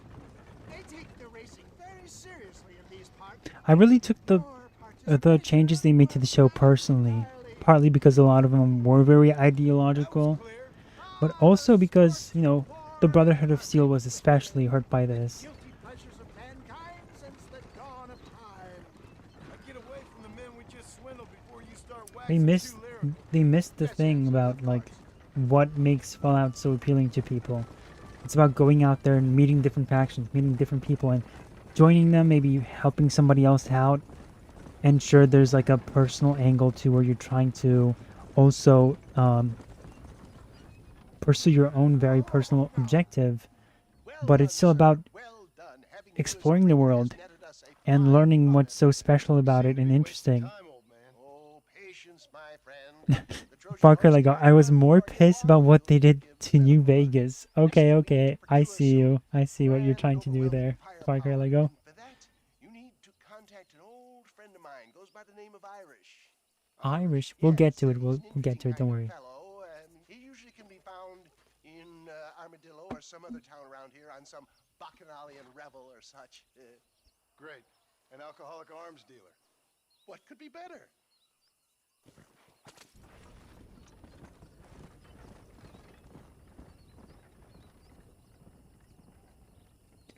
There's like this hilarious part with like the Brotherhood of Steel where it's like, okay, so you know, we saw the whole the knight and the squire, you know, the squire kills the knight, and so the Brotherhood of Steel somehow finds out about that, right? Or like they find out that they think the squire died, so they end up sending him a new squire, thinking that the black guy died, thinking that Maximus died. So Maximus is stuck with this new squire. So they give him a new squire, but they don't give him a new helicopter, which they traveled by, but then they abandoned. Instead of giving him the helicopter back as well, they just give him a squire, and they're like, okay, you go off and do your own thing, I guess. Okay. That was their thing. So yeah, fine. And also like this whole ridiculous thing about like tracking the ghoul, because they meet the ghoul, and then they like pull out this tracker, and they end up tracking him based on radiation. But then again, the entire world is, you know, covered by radiation, so there would be different points, because ghouls have more radiation than regular people, but then them tracking that individual, you know, with a radiation, it's like kind of like a metal detector but for radiation, which is ridiculous because there are so many points in the world that have that. And it, you know, it's like you can walk into a like a chemical spill, and that will basically be that, you know, and it's less likely that you could find that. But for example, contaminated water, you know, you can run into that. You can run into a different creature, into a mutant, which we haven't yet seen in the show, interestingly enough. Very interestingly enough. So it's another thing that just makes no sense. And then they realize that it makes no sense just as they're about to get killed by a creature that is about to kill them. It's stupid. So yeah, let's finally do what Far Cry Lego wanted to talk about. So let's talk about the ending. For same with Deathclaws. Yes. Like there's so many things that, you know, you can kind of, it can point you to. And yet, for example, but then for whatever reason they're like, oh, it's just going to help us track the ghoul. And it's like, what? According to who? But it's just something that, again, the characters should know. Even it's something common sense for anyone, and yet the writers ignore it. They're like, no, this character's not going to bring this up until they're about to get killed by this creature. What's happening, guys? This character's camera perspective changed. I guess because we were in idle mode. Yeah. So let's do Fallout TV series. Where's this clip? Oh, I know where it is. I'm gonna pull out the ending of this show because Far Cry Lego wanted me to, and I guess it'll be spoiled for me a bit. But oh well, I'm willing to suffer. It's not like I'm gonna lose out much on this. Let's see what happens. This is 2 minutes long, so maybe jump around. And this is related to New Vegas, so let's see. Hollywood. I think this is the best part about the show, is that you get to watch Hollywood get destroyed and demolished. That's the one good thing about this show. It's just totally disrespectful to... It misses the mark. It misses the mark, and I think it's kind of crazy how a lot of people don't understand what makes... Like, people will read, like, maybe even... I don't know if they'll read comic books, but they will play games. And when they see an adaptation of their game, it's crazy for people to you know, be fans of something and not understand why they like that thing and what makes it so interesting. And, you know, them not being able to see that, you know, this show is about... The games are about something. They have a certain structure that they stick to, and the shows and movies deviate from that sometimes. A lot of times. And it's kind of just crazy how people think that it doesn't go against the show, or that it's a proper display of that, you know, a proper adaptation. When it's not. It's not. Even if you wanted to be lenient, it's just disrespectful and too much modern day stuff in it as well, I guess. That's what does it for me as well. So let's bring down the cowboy stuff. If we get sniped on YouTube. Oh no. Music. It's gonna get us copyright struck. Let's mute this for now, and let's bring back the audio from the game. So there we go. She's here. Okay. I don't know what this is, so I guess we're live reacting to this. More music. Okay. Let's mute that again.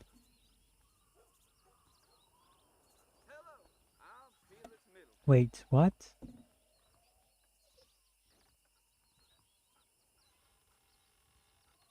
Walking into the sunset. The Deathclaw skull, okay. I wonder if they end up showing it in the show.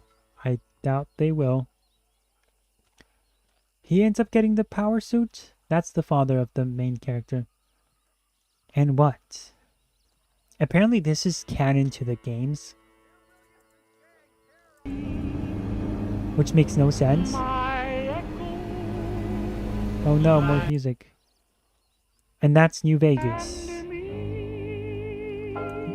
And that's that. I don't even know what to say, because I didn't get necessarily what happened here, so I wonder why he gets the suit, but it's so weird. So yeah, Far Cry Lego, you can tell us what you thought of this, because even feel free to comment on what just happened. You said you got some explaining to do. Go ahead, by all means do that.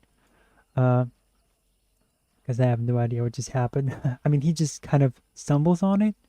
You know, it's like, okay, you stumble on New Vegas, which is like a city in the games. Okay, so this ending, Far Cry Lego, perhaps to tell us. Okay, so you tell us what happens here. Well, now, while we finish off this game, and then we kind of focus on the rest. Because if you guys... Oh no, I just deleted something else, but okay. If you guys remember... Where's this clip? There it is. And I want to get rid of this as well. Good. Yeah. All right. So yeah, if you guys remember, there were some clips we didn't watch last time. We were supposed to watch some other clips that you guys recommended. So we'll do that as well. We're haunted, right? I mean, we're wanted. My God, sir, would you look at you? What's he gonna say? My, take a look at you. Will you take a look at you? You look like you've seen trouble, mister. Enough for 100 men. Trouble has a way of finding me, mister. Do I like the sound of that? Do I ever like the sound of that? Trouble with a capital T. That's just capital. Whatever you say. Cold, tough, but with a heart of gold. The cowboy sings his lonely song like a dog whose bone is made of wood. Excuse me? Oh, nothing. I was just writing my next piece. I've been sent out here to provide a little frontier joie de vivre for the ladies back east. I don't understand a word you're saying, mister. Yeah, my ma felt the same way. And now she wrote me out of her will, and there's no hope for any of us. Jimmy Saint, sir, at your disposal. But please don't. Who is this nerd? Just yet. What are you doing out here, Jimmy? Capturing the spirit of the West for a monthly back east.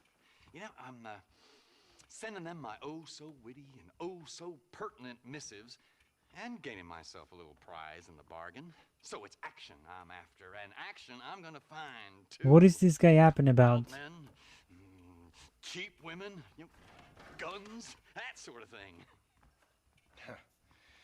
Well, you have fun. Fun? I'm gonna have the time of my life, sport. I tell you, mister, the time of my little old life. Whatever that was about. Hello. You! Move! Oh, dang. Strangers found throughout the world have simple tasks for you to carry out. These tasks can be started, continued, and played at any time. I want you to give... Again, I'm trying to give this guy a slip. And he just doesn't want it. Hello there. ¿Cómo está?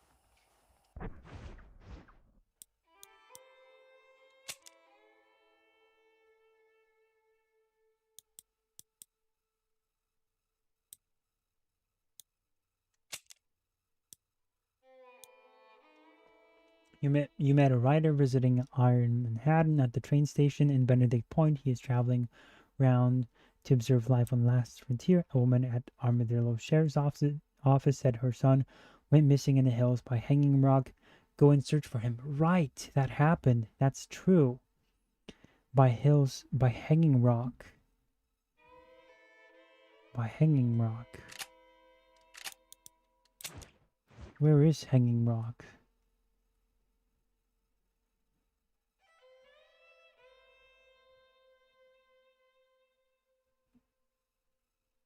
Is it here? Is it here? American Appetites? No.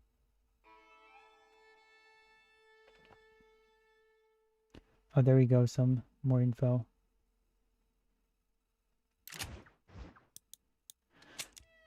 Where is this Hanging Rock place?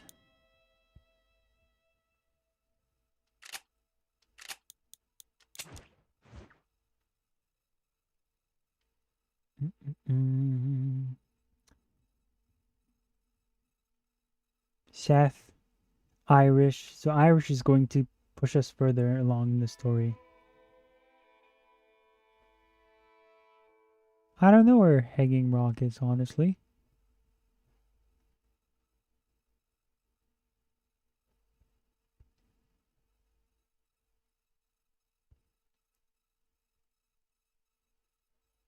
I don't even know if we're looking at it. Like, what if it's somewhere here, but it's, no. What if it's, like, somewhere blatantly on the map and I'm just so blind that I can't see it? No, I don't think we've seen it here, because it's definitely not on this side of the map. Huh. Okay. Oh well. Oh well. Too bad.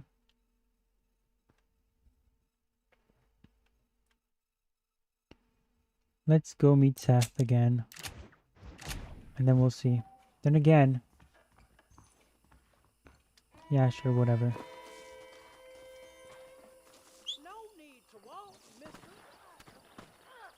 We're gonna, in the worst case, oh, hello, dog.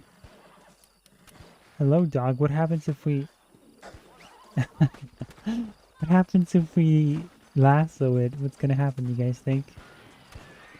There's a shootout happening. Oh no, the dog is angry again. Oh, he won that one. Let's help them out with the whole situation. Where is the shooting from? Oh dang, look at this. No, go after them. Go after. How do I pull out the weapon again? There we go. What the heck?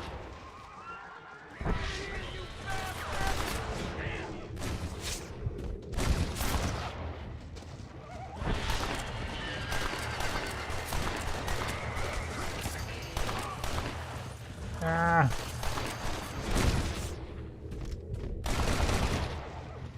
Okay.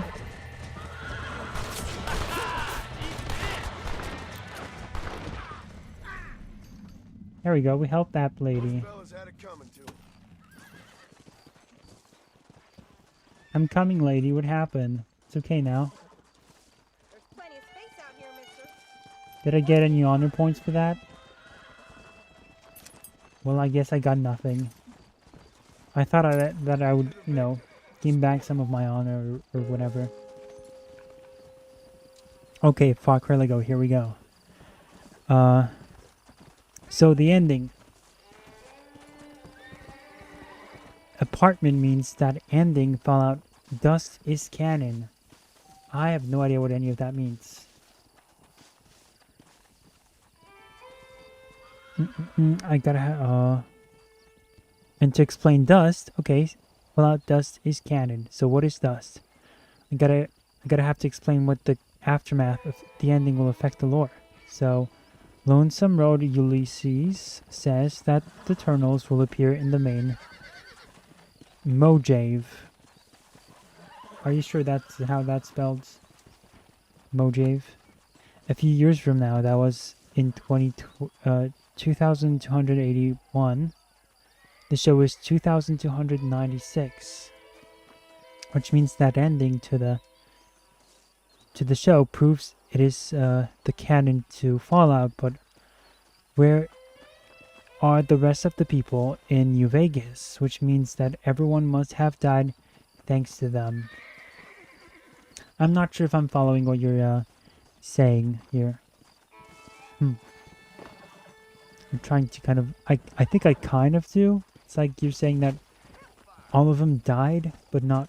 Like, maybe that shouldn't be consistent with what the game is about. You know, it's like maybe the game ended differently than the show. So it's inconsistent in that manner. So I guess I can see what you're trying to say there. Well, most of them. Says Far Cry Lego. Okay. So yeah, it's like if not the canon ending is Yes Man or Mr. House.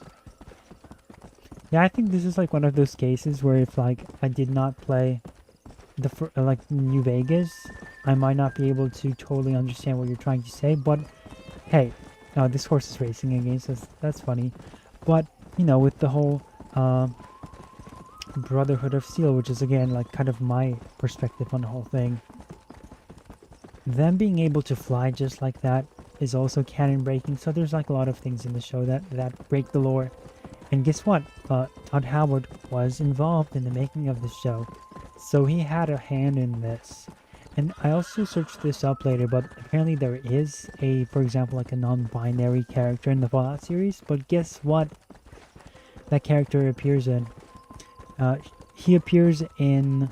That non-binary character appears in Fallout 76, that multiplayer Fallout game. The recent one that had an abysmal launch and still is awful. It's an awful game. And people now go back to it because of the show. I heard that it got a spike in player base and like how many people are playing it. The user base has grown. And that's the case with every Fallout show, Fallout game because of the show. Let's see if we can get killed by that. Just kidding.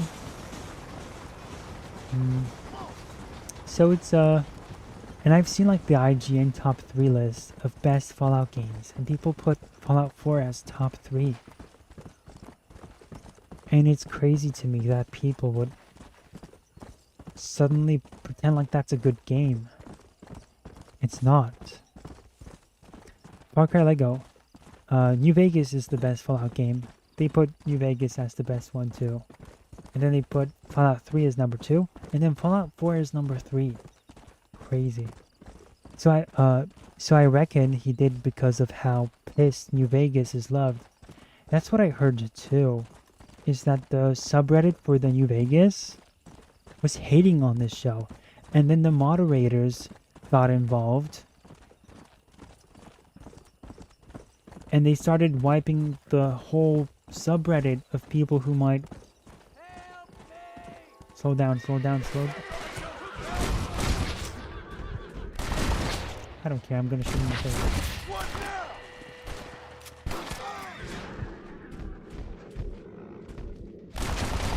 Whoa! Double shots? I guess that was just him. But I'm gonna loot these people, of course.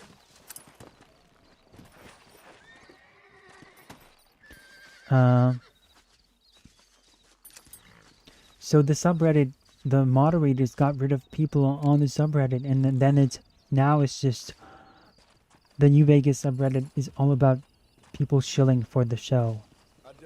And isn't it crazy how every single time it's always some stupid subreddit always has to police its own redditors? It's crazy, like if there's like one semblance of the same voice. But I see some people are saying that it's a good, great show. So if you're watching and you think it's a good, great show, I would love to hear why you think that. Really, don't make this just about me hating it. But I'd like to hear why you think that. And what you think of the things we're talking about. If that's changing your perspective or perhaps strengthening your stance on things.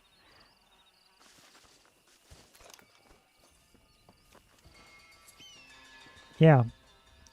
So it's always like that. That was the same thing with the, I think there was like this, I think it was the anime subreddit where people started using the word traps a lot, which in anime terms is a term that refers to male characters that look like female characters, which is treated by many to be a trap, right? And then, you know, the moderators on the anime subreddit consider that to be transphobic. And because of that, yeah, they got rid of, they killed, they banned people from that subreddit, and yeah, that was that. No questions asked. Why is this in red X? Oh, because we selected it. Okay.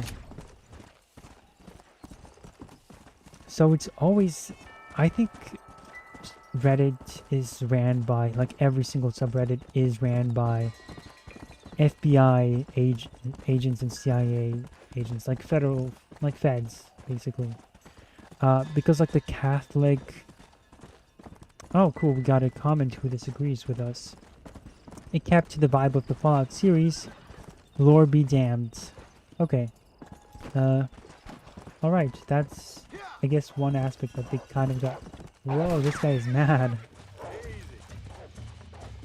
I suppose they sort of did that.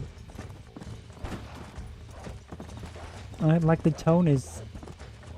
It's somewhat consistent. I'm watching this. I'm invested in this conflict now. But I wouldn't say that's all that there is to it. Like, from tone-wise, it is consistent, right? And you, I wish I could pronounce your username, but it's very BX Tremite. It's has too many numbers and too many caps in it for me to pronounce it. But I would say it's like, okay, the tone is there, but then like the appeal of like who you're supposed to be, like, you know, like a person in the wasteland who gets to experience everything firsthand. I think that's a huge part of what makes Fallout enjoyable. Why is he thanking me? He thanked me for nothing. I literally did nothing. Contributed nothing to your whole thing.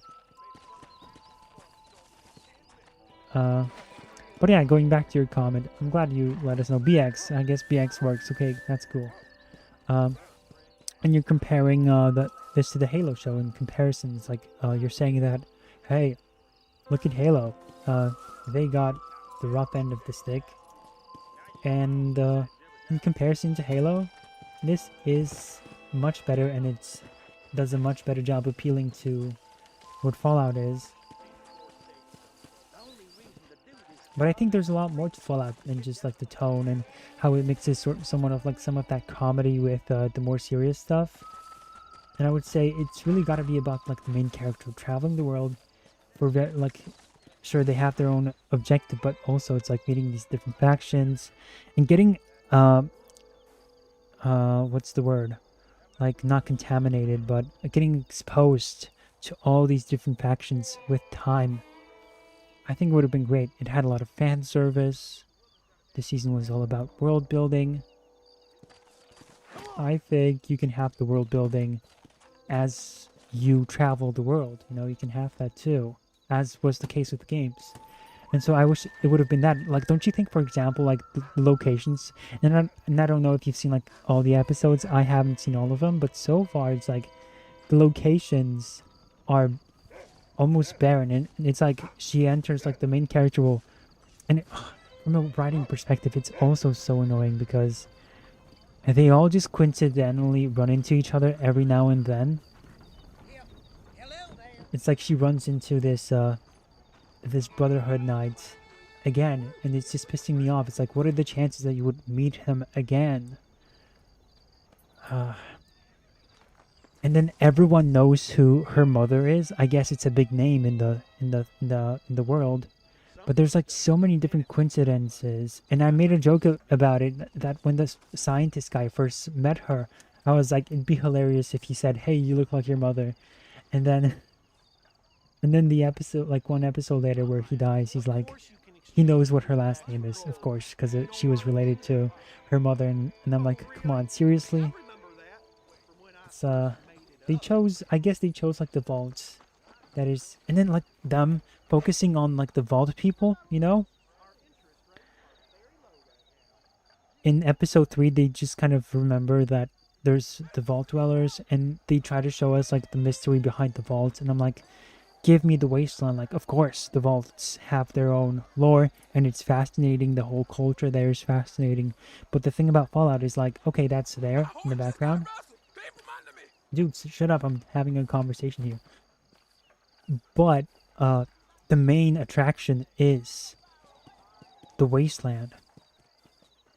You're saying, yeah, dude, world building. Oh, wait, hold on. There's like a conversation happening in the chat, so maybe I just missed some context. But yeah, like regarding going back to your Halo comment, it's like, you failed to stop the crime. The horse thief got away. What are you talking about? I don't even know what this game is on about. It's bothering me all the time. Oh, dude, calm down, calm down, calm down. The fist is the answer. Halo comment. I think that's whenever it comes to like making comparisons to shows that do a worse job at adaptations, I always stop myself from doing that, because what you're doing is you're setting the bar low. It's like, hey, look at this other awful thing. At least it wasn't that. So I'm like, I often refuse to do that sort of argumentation, because it's like, okay, well, I can also point to some other stuff that's a better adaptation, like Tolkien, like The Lord of the Rings. I'm like, hey, look how good they have it there. Why can't you do that with the Fallout series? And that's the thing, you know, The Lord of the Rings has so much lore, so much world building in that entire series, and yet it never gets in the way of keeping it real with the story. And that's even something that the books did. You don't have to have world building as I would say it's an excuse to kind of like, hey, we're focusing on world building when you can have everything at once. That's what a writer is supposed to do. But I'm really interested to see where this discussion goes, because you guys kind of go back and forth. So having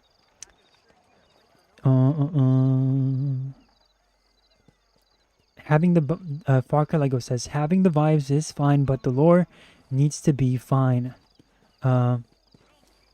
BX responds conflict, mad, lol.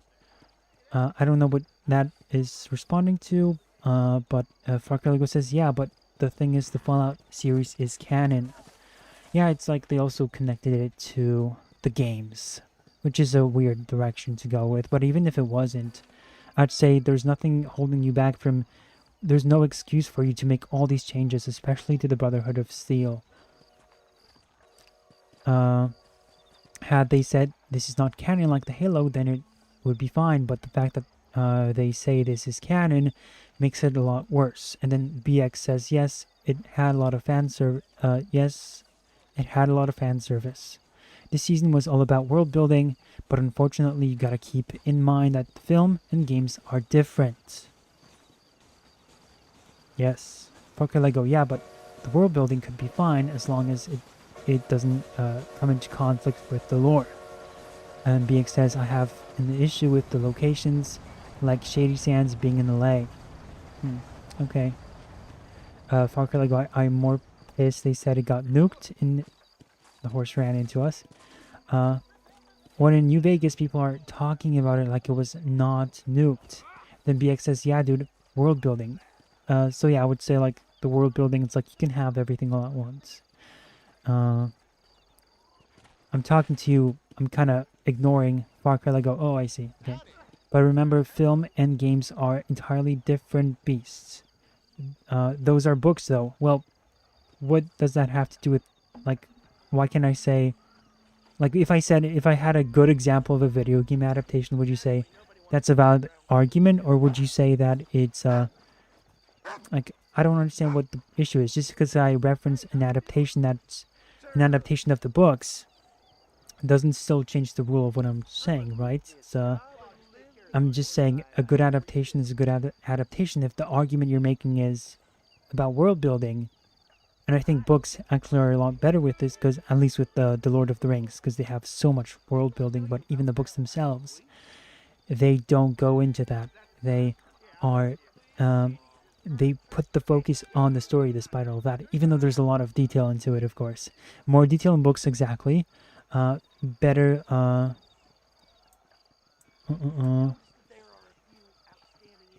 better to go off.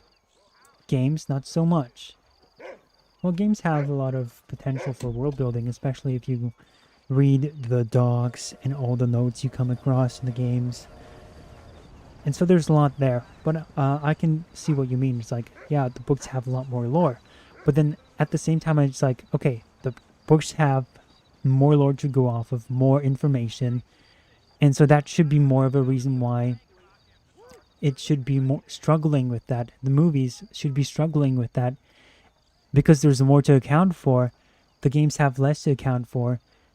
And yet they're doing a worse job at balancing everything at once. Whereas the movies did it for The Lord of the Rings, did a better job despite having more of that. So that's why I brought it up. It's like, I think the fact that it's books almost like proves the fact that what I'm saying is even more true, because it's like, oh, they have a lot more ground to cover, and yet they're doing a lot more with it. They're able to balance everything all at once. BX says they have more to go off of, especially when we, the players, create the story and experience the wasteland differently. I think a lot of the criticisms people have of the TV show is rooted in like the more objective things, not just like personal experiences, but like the factual stuff. which I think I would figure you would agree with that. BX, exactly, the games have less, so kind of have to make crap up. I don't think people have issues with the fact that they added to it, like, from themselves. I mean, that's kind of it, but it's more in regards to how it contradicts some of the stuff that's already in this universe. And so I think that's the issue here. It's like, they're adding more stuff to it, sure. And I see now why you would bring that up, right? And so that makes sense. And then when you say the games have less to go off of, that's why they have to add more to it. I have no problem with that if they add stuff that does not contradict the stuff that you already introduced. And also with video games, I think the line between narrative and gameplay blurs a lot more. So I agree that it's a bit different. I was playing Tomb Raider the other day, and there were enemies who would just randomly appear in the tombs. And then when you would shoot them, they would disappear suddenly. And then they would reappear in these odd locations. These face-offs with other characters. And they would just disappear like phantoms. And they would return. And it's like, how did you get here? Why are you here? How did you get here? You know, it's a logical question to ask, but it's at the same time it's a video game, so it allows you to have more of a, you know, video games have like different approaches to story. So I can see what you mean by that. Okay, so what is being contradicted? Because only issue I've seen is Shady Sands. I think like, what about the flying members of the Brotherhood of Steel? And would you say that the Brotherhood of Steel, like, that's the depiction you wanted out of those characters? Like, do you think that's an authentic depiction of those characters as well? And BX says because New Vegas is still standing. I'm not necessarily sure about like the New Vegas thing, because I have not perhaps like watched the show, and I get to play New Vegas, so I don't even know about the New Vegas situation. But Mark Lego could probably talk about that more. If you know, if New Vegas is still a thing, maybe it's still a city that could exist. So it doesn't necessarily say that the New Vegas city should not exist, right? It could still exist. So I don't know. Maybe it doesn't contradict it, but maybe Far Cry Lego knows something that we don't, which is not. That is fine. I'm just pissed off that it looks like nobody's there anymore. Well, is there more to it, Far Cry Lego? Because from my perspective, we just saw like like a faraway shot of the city, so we didn't even see if anyone's there just yet. Yeah, maybe it's the lights weren't on. I would say that maybe perhaps, you know, maybe we just didn't get to go inside of the place just yet. So I think there's because I don't think they showed us anything else, right? From that's all we saw was that one shot of the city from far away. So maybe there is more there. It was the sunset too. The lights wouldn't be on during the day. Yeah. But for example, like the Flying Brotherhood of Steel, I'm not a fan of that. And yeah, and then also, but then again, it's like, is the Brotherhood of Steel, is that the depiction we wanted out of them? Not me, not definitely. So yeah. All right, but thanks for letting us know why you like the show. It's definitely better than the Halo show, which I think to me is like a total disaster. I guess we'll find out in the next season. And then Far Cry Lego says, but where is the NCR, Caesar Legion? Oh, and so you were responding to him that you might find out next season. We'll see. Maybe we will. Maybe we won't. Like, I agree with the whole city being far away, and so we don't know. I think it's better to kind of go off of what we already know, which is, for example, the Brotherhood of Steel should not be able to just fly off. And it annoys me. And then the Squires, they kind of added that on top of it, which was never in the games, really. Like, Squires, weren't they children in Fallout 4? So and I don't even remember them all that much. And the way they're all depicted, the Brotherhood of Steel, that's just not how they operate. Like, you can have those characters in there. But it goes back to, like, that's what you're going to hone in on right now. And that's going to be people's first... It's like this female surfer thing. Which is, sure, there's a female surfer. But we haven't seen the character in the movies for 15 years yet. And this is going to be a lot of people's first contact with the character, and it's going to be a female version of the character. First female version of... Whoa, calm down, guys. No, calm down. And it's going to be the female one who appeared in one comic book. Oh, this guy wants to fight. Okay, fine. It's just going to be a bit ridiculous, if you ask me.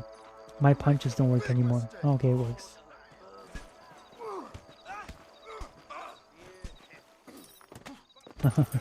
Okay, so I guess that is how you ground tackle people. He started it, honestly. I just raised my hands up in the air. Ooh, he bad. I mean, not like that. There we go. You stay back. There we go. Oh, no. Calm down. Good. Yeah. That's what we gotta say. Now you're nitpicking. Oh, this guy wants to come back for more. I'm done with him. You know, yeah, we gotta be careful not to nitpick. Because, well, I guess, you know, with the whole nitpicking thing, there are sometimes nitpicks that make sense. This guy just doesn't want to get off of me. You wanted this. Clown. Get away from me, stupid old man.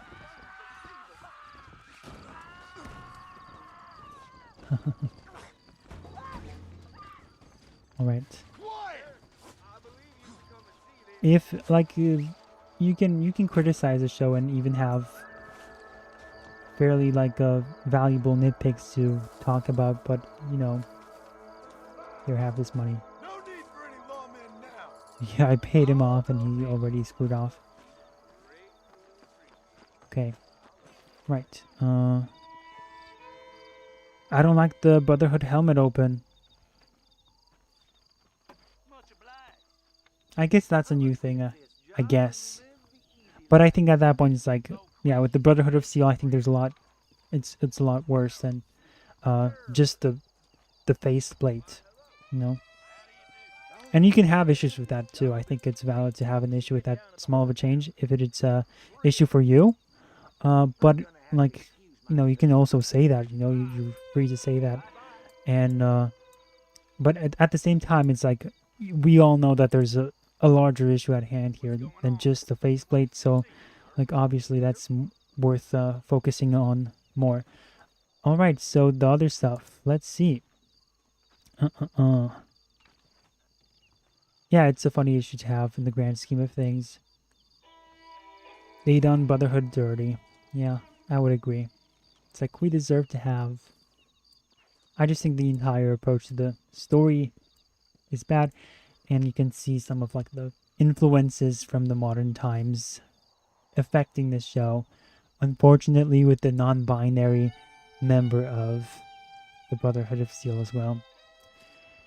But I will admit, Bethesda just sucks with their stories. Yeah, that's another thing worth talking about. The best Fallout story, says Parker Legoa, and I assume he's gonna finish something in a bit. So yeah, he's gonna finish it. Was a game not made by Bethesda. You're probably referring to New Vegas. But then those guys went on to do Outer Wilds? No, Outer Worlds. And that was awful. So, I guess it's a different team at that point who did that.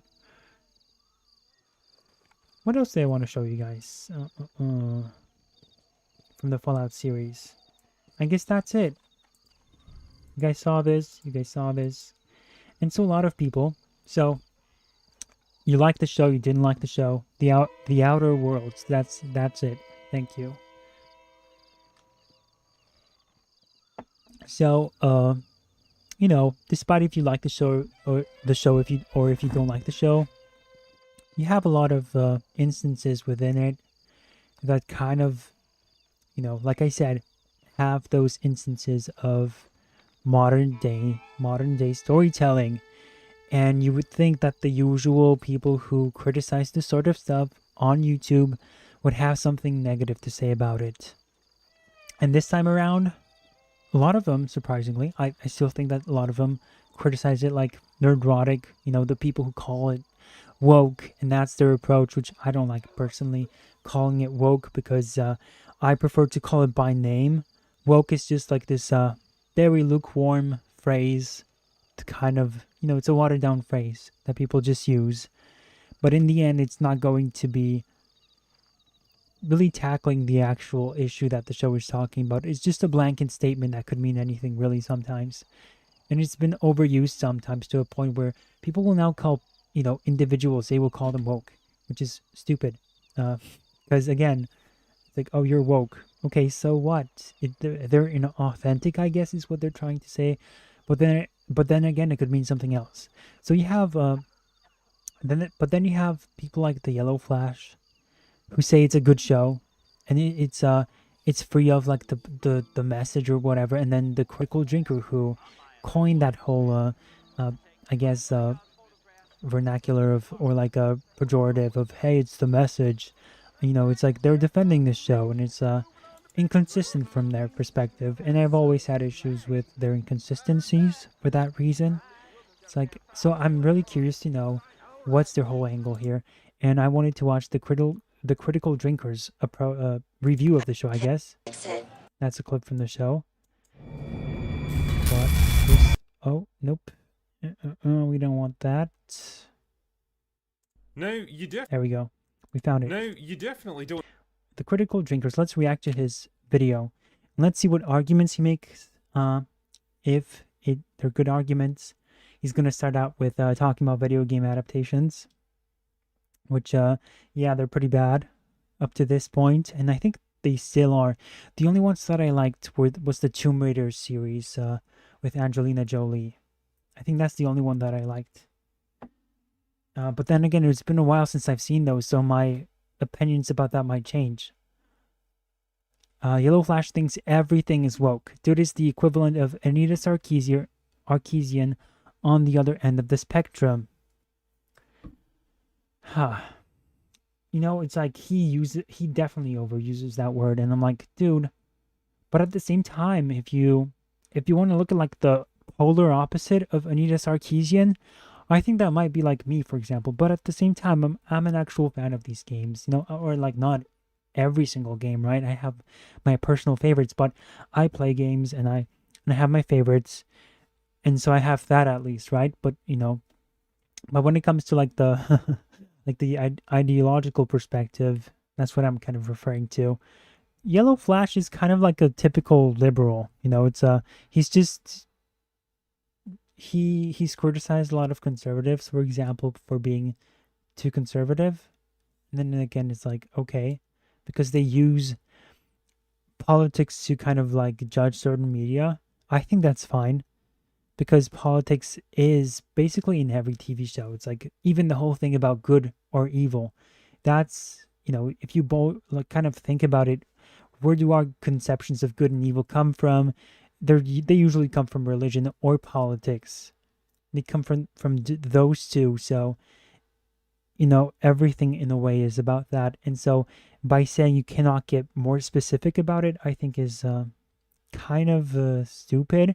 And I think it comes from this perspective of media should not be political. It should be purely entertainment, which I think is also a bad way of looking at it, because some of like the most amazing art has been a commentary on like these on morality, or on these tales, these classical tales. I think that's what people don't understand, is that even like the classics that they think of, like Shakespeare, they think that's just pure entertainment, but that's because they didn't live in the times that those stories were created. Hamlet and Romeo and Juliet and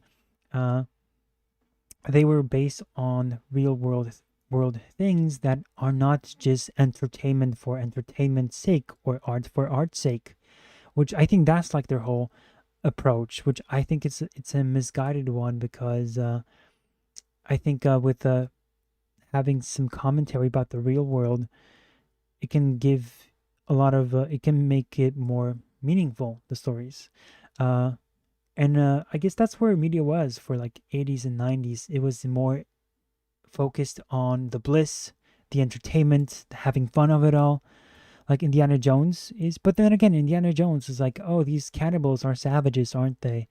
So it's like people would find that problematic nowadays, and politically, and in a way, it does say something about like a culture. It says that yes, cannibalism and these people who worship these demons are evil. They're crazy, and that is inherently political. Again, but then again, to us, it's normal, because it really all depends on where you are in terms of your ideals. And I think nowadays, where everything that's seen in Temple of Doom would be considered heinous in terms of political correctness, because the whole climate around that has changed. So it really depends on like the climate, the political climate, I guess, how you look at it. And I think, so again, even when you kind of like point to things that you think is, oh, that's just pure entertainment, even that has bits and pieces of like, what does the author think about this or that? You know, there's like all of that. Show my Batman clip. Okay, fine, we'll watch your Batman clip first. And then we'll get to Critical Drinkers. It's a short one, so it's not going to interfere with us. So let us watch your Batman clip, and you shall be sufficed.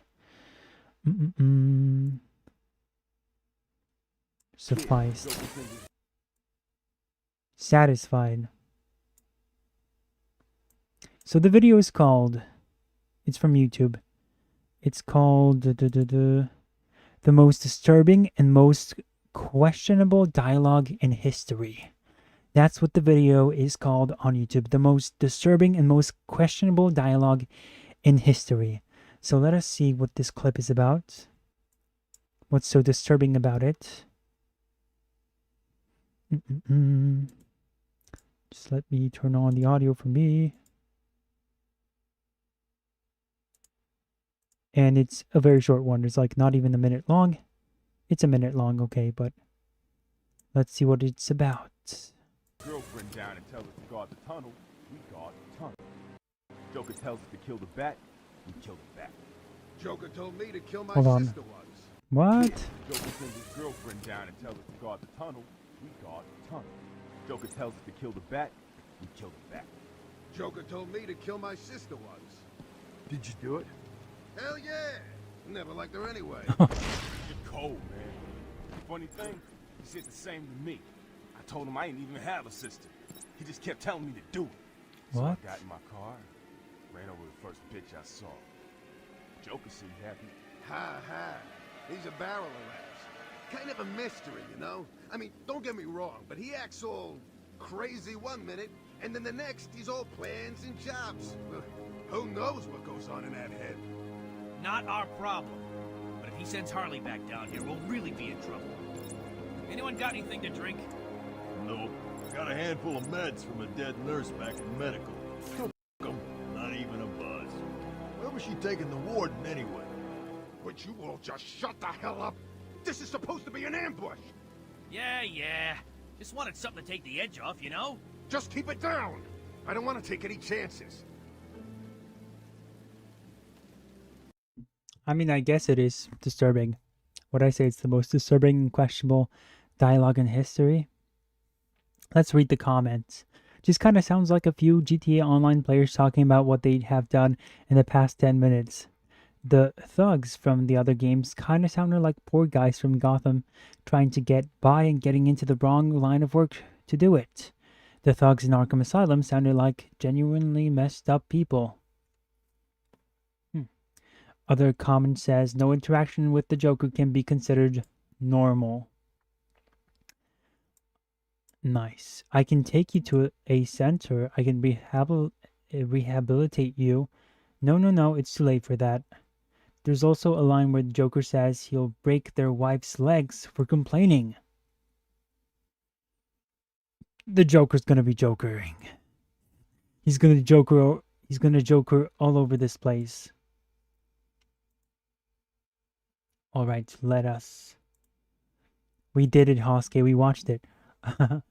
Yeah, I agree. Not that disturbing. I'll send you something better to watch next time. Okay. Metal Gear.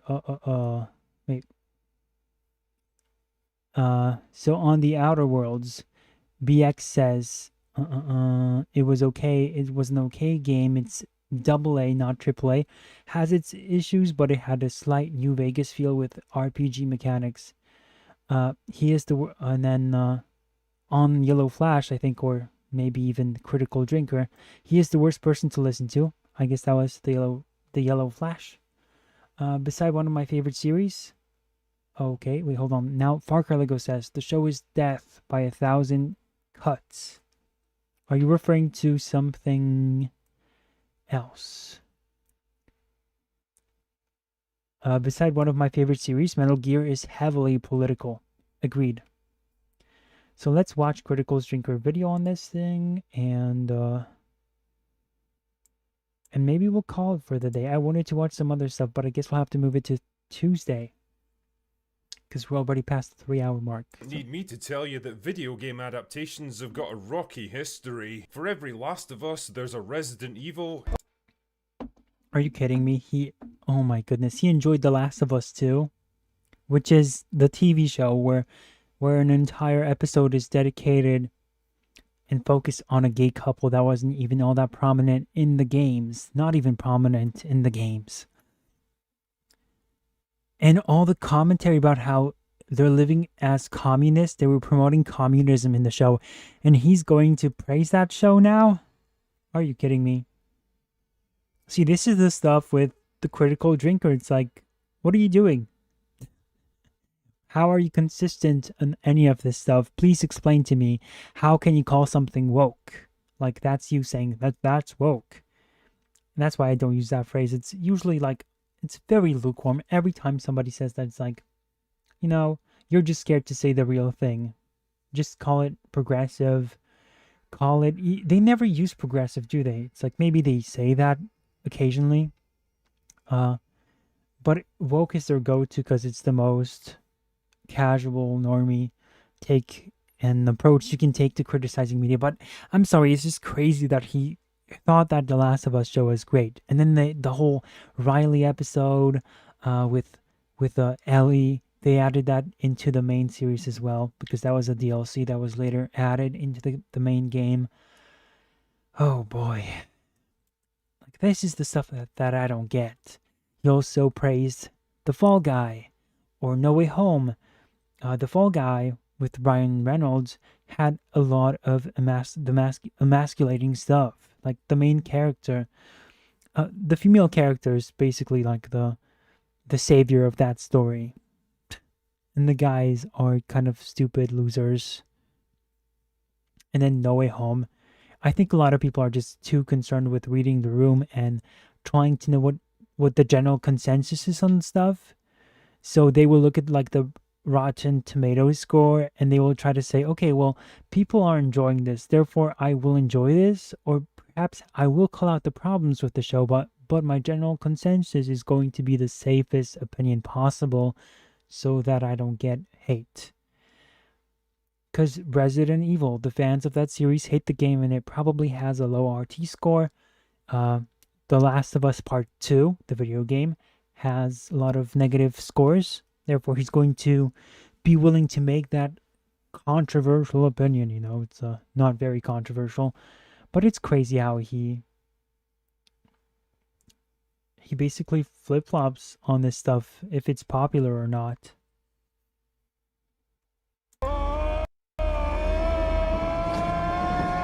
Halo and Monster Hunter. Not you though, Street Fighter. You'll always have a special place in my hearts.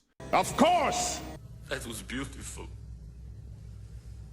The point is, though, we're seeing a lot more attempts to bring popular gaming franchises to the big and small screen these days, and while it opens up a lot of possibilities for awesome adaptations of popular stories, it also gives Hollywood a lot of potential to screw up even more beloved IPs. Case in point, the Fallout series, a post-apocalyptic RPG adventure game that's been on the go since the 1990s, spanning almost a dozen titles, and with a fan base so dedicated and passionate that they make the Snyder Bros look like tourists. So I think it's fair to say that Amazon took on a bit of a challenge with this one. I mean, this is the same studio that gave us pretty decent shows like Reacher and Terminal List, but also... Are those good shows? Let me know. Like I heard that Reacher is okay. produced Rings of Power. Again, Rings of Power is easy. It's punching down. It's very easy to hate on that show, and it should be. You should be able to criticize it because it's awful and it's very easy to make fun of for all those reasons. But again, it's like, okay, that's all you can really criticize. That's because if you criticize something like The Last of Us, the TV show, you might get some pushback from your comments. And I don't think that you want to do that, of course. You know, it's like Nerdrotic. I appreciate him because he's at least honest about stuff. He didn't even like the Batman show, the movie. And he was very honest about that. And he did get some pushback from the people who watched his stuff. And he also criticized the Fallout show as well, which I also found interesting. So with Gary, I very much appreciate his commentary on stuff in general. And I think that's why he is one of those YouTubers who still stuck around alongside the Critical Drinker to give him his credit. But yeah, I very much appreciate it. And again, it's like Gary is I would say he's a fairly, like, you know, he's liberal probably too, like a classic liberal too. But still, he's honest and he's not afraid to call things out for what they are. And he's willing to take some of the blowback that comes with that. Whereas some of these other guys, they're just kind of, I struggle to see if they have a well-defined taste. It's like very safe, very, very lukewarm. Not only that, but the show was being headed up by Jonathan Nolan and Lisa Joy. That's the other thing. Jonathan Nolan. I think he is Christopher Nolan's. You know, is he his younger brother? I think he is. So Jonathan Nolan created like Westworld, which was panned by so many people, and I guess he's going to criticize him for Westworld 2, which again is like an easy thing to do because everybody hates Westworld now. Jonathan Nolan, I think he's a guy who has good ideas sometimes, but then I think the TV show Fallout has a lot of good ideas and a lot of cool executions of things. I don't know. It's like, I appreciate certain things about the show. And I did watch the first episode, and parts of it I was like, hey, that's funny, or that I appreciate how that line was written.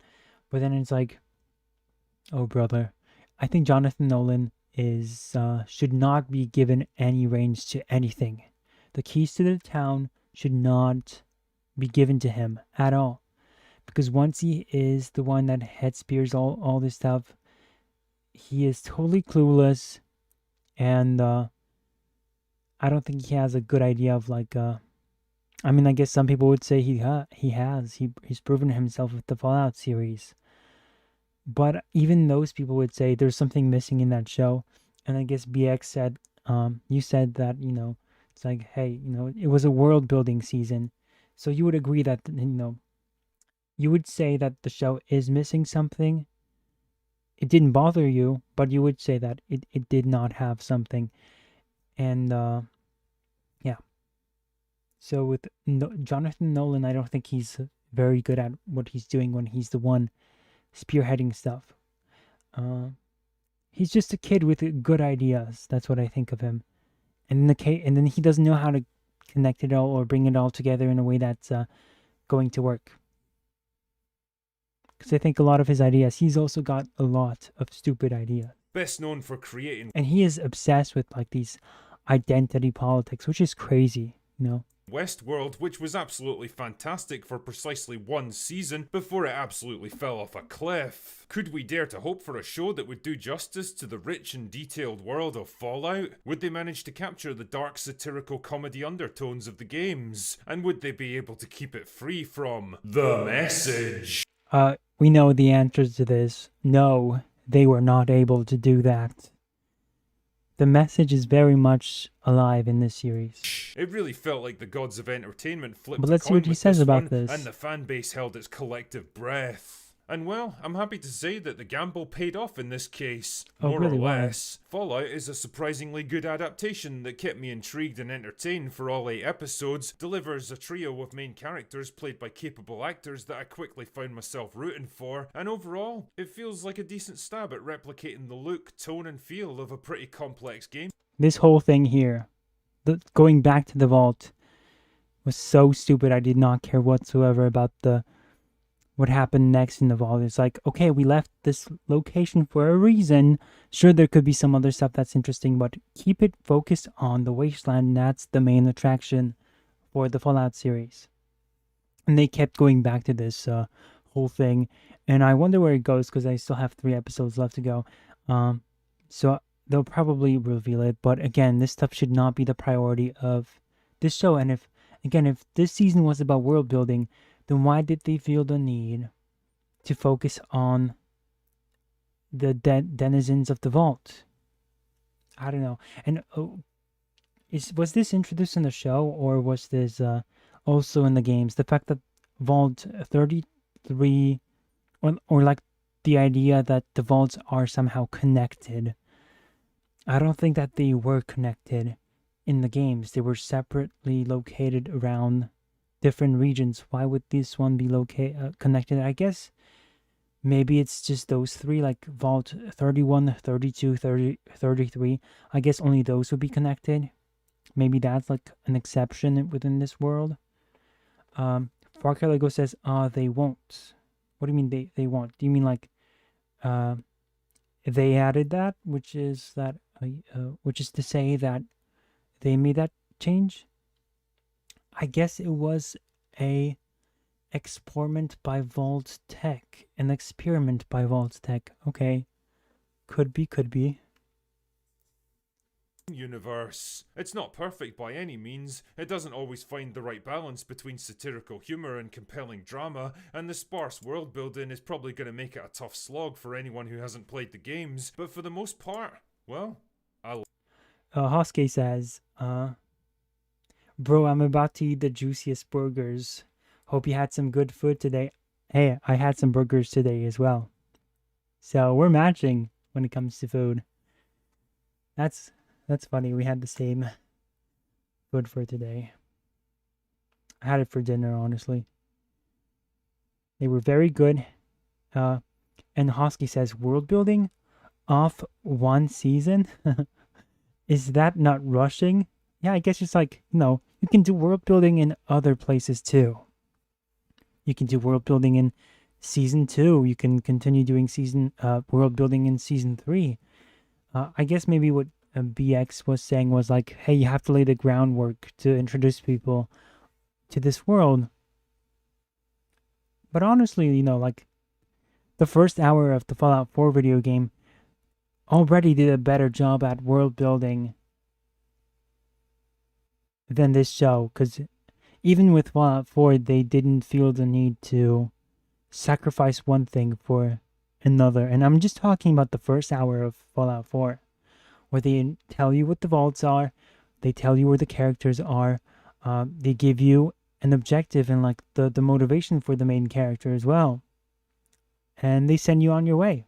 And that's that. And along the way, you kind of meet different people, different creatures, and you figure things out on your own. And that's that. It's a fairly, and then along the way, you get to like experience everything firsthand. That's the thing I loved about that game.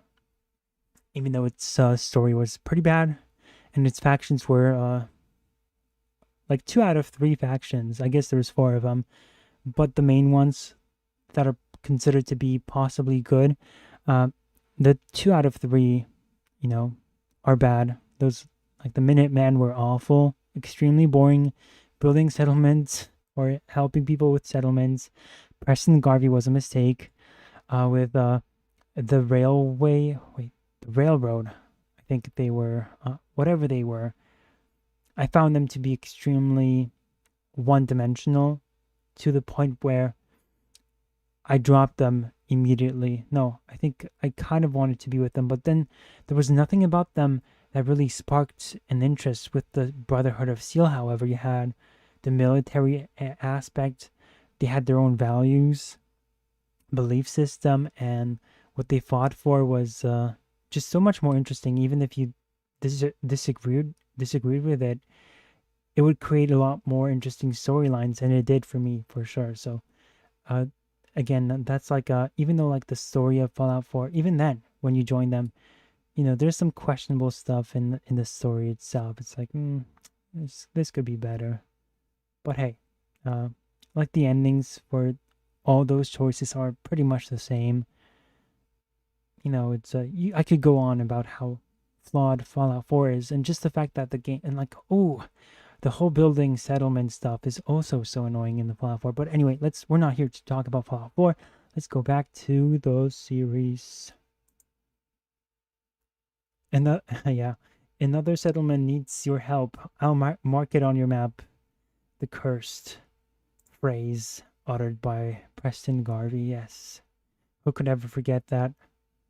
Liked it. So grab your Pip-Boy and your Radaway and let's... Okay, so we know what he generally thinks about the show. He says it has its strengths, has its negatives.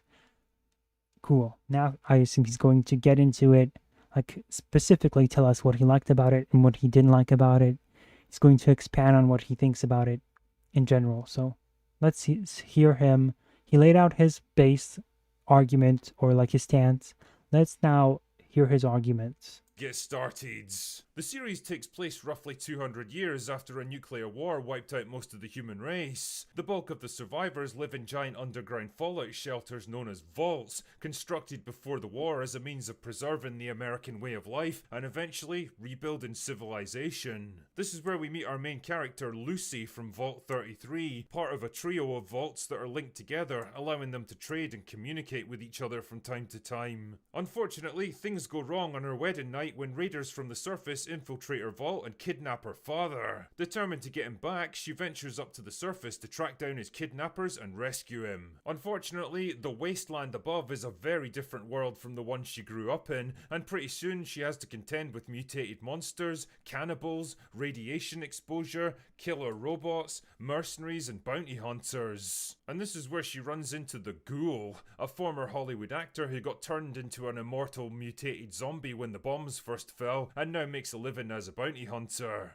Rounding out the trio is Maximus, a member of the Brotherhood of Steel, tasked with recovering pre-war technology to help them rebuild civilization. All three of them end up hunting for a research scientist who escaped from a government facility after injecting himself with a mysterious substance that apparently has the power to change the world forever. It sounds like a basic setup, and it is, because it's exactly the kind of overarching quest that would drive the events of most of the games. But just like in the games, the real meat of the experience is in all the little side stories, the quirky characters, the environmental storytelling, the simple look and feel of the world that you inhabit. Fallout's got all of this in spades, from the 1950s. I hope he's going to get more specific about this stuff. Because it's like, oh, it's got so much more fascinating side stories. And it's like, what side story are you talking about? Because you laid out the main three protagonists. They're in the show. Okay, so each one of them is within this main plot.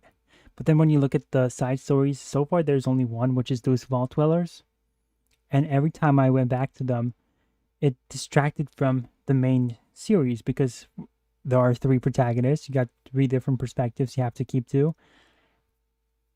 And focusing on a vault and why certain things happen and learning about Vault 32, that's all nice. But going back to that is like, you're out there in the world and now you're getting pulled back into this contained space with characters that you don't necessarily like, which is like her brother. and all these unlikable characters as well. Like this pregnant woman is extremely annoying. She cheats on her. She kind of cheats on her man, but it's not really about that. She's like, there's like this entire scene of like her kissing this one dude, and it's like, why is this in the show? Why are you showing us this? And the brother of the main protagonist, very unlikable, closed off.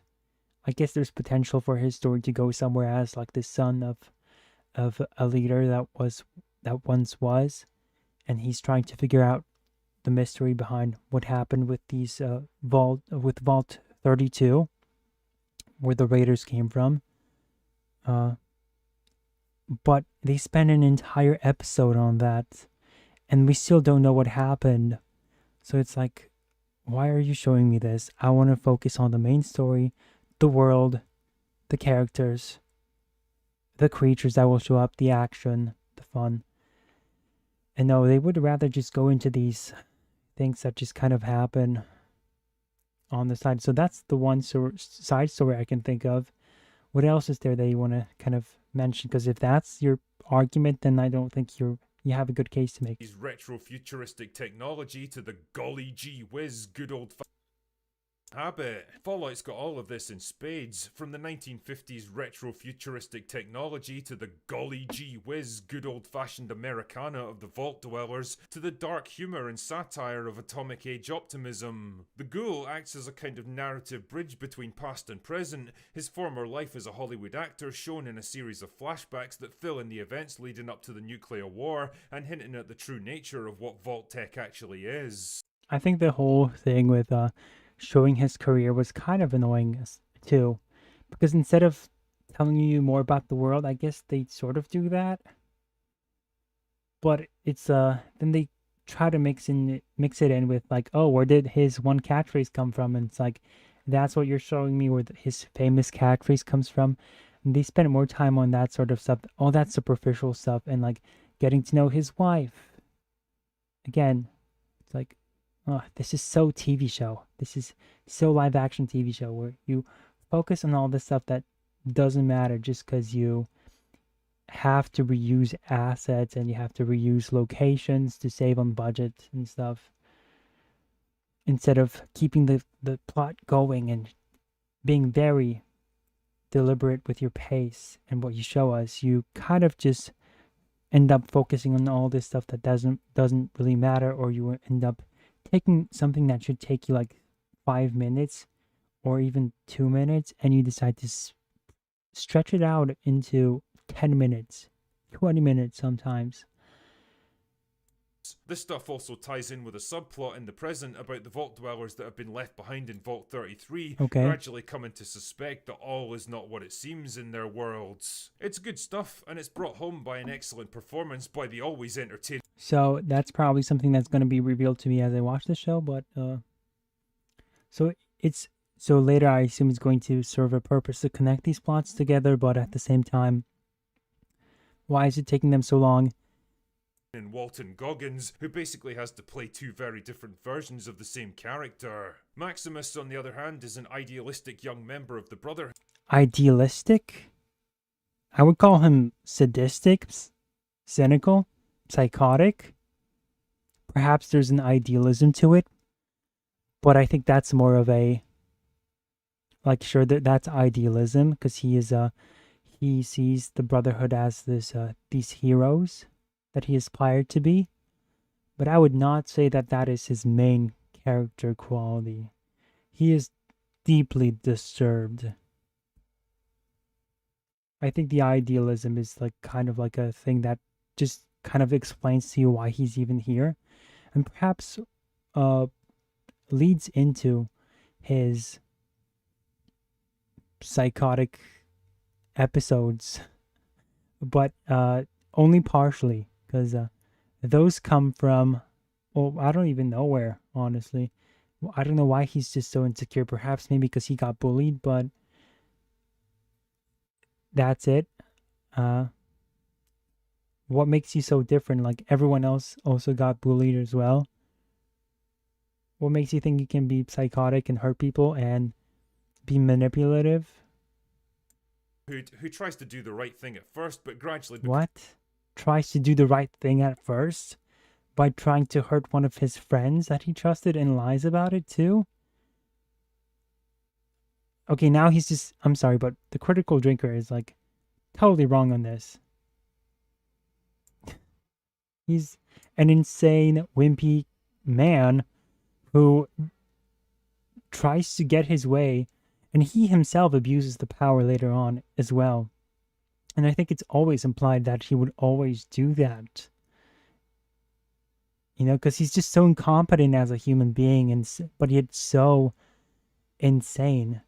Okay, so at this point, the critical drinker is just kind of telling us lies here. becomes disillusioned as he realizes that he and his fellow recruits are used as cannon fodder. He's a solid, decently developed character that you empathize with, who also Empathize with? He is a villain in this. He's like the... I'm trying to think of the characters that are in this. Out of the protagonists, if I were to say, hey, one of these guys is the evil route, he would be it. I don't sympathize with him at all. I'm annoyed by him and every single member of the Brotherhood of Steel. has a few secrets of his own. But the star of the show is absolutely Lucy, who's plucky, likeable, and human, instead of the ridiculous feminist power fantasy that I think we were all braced for.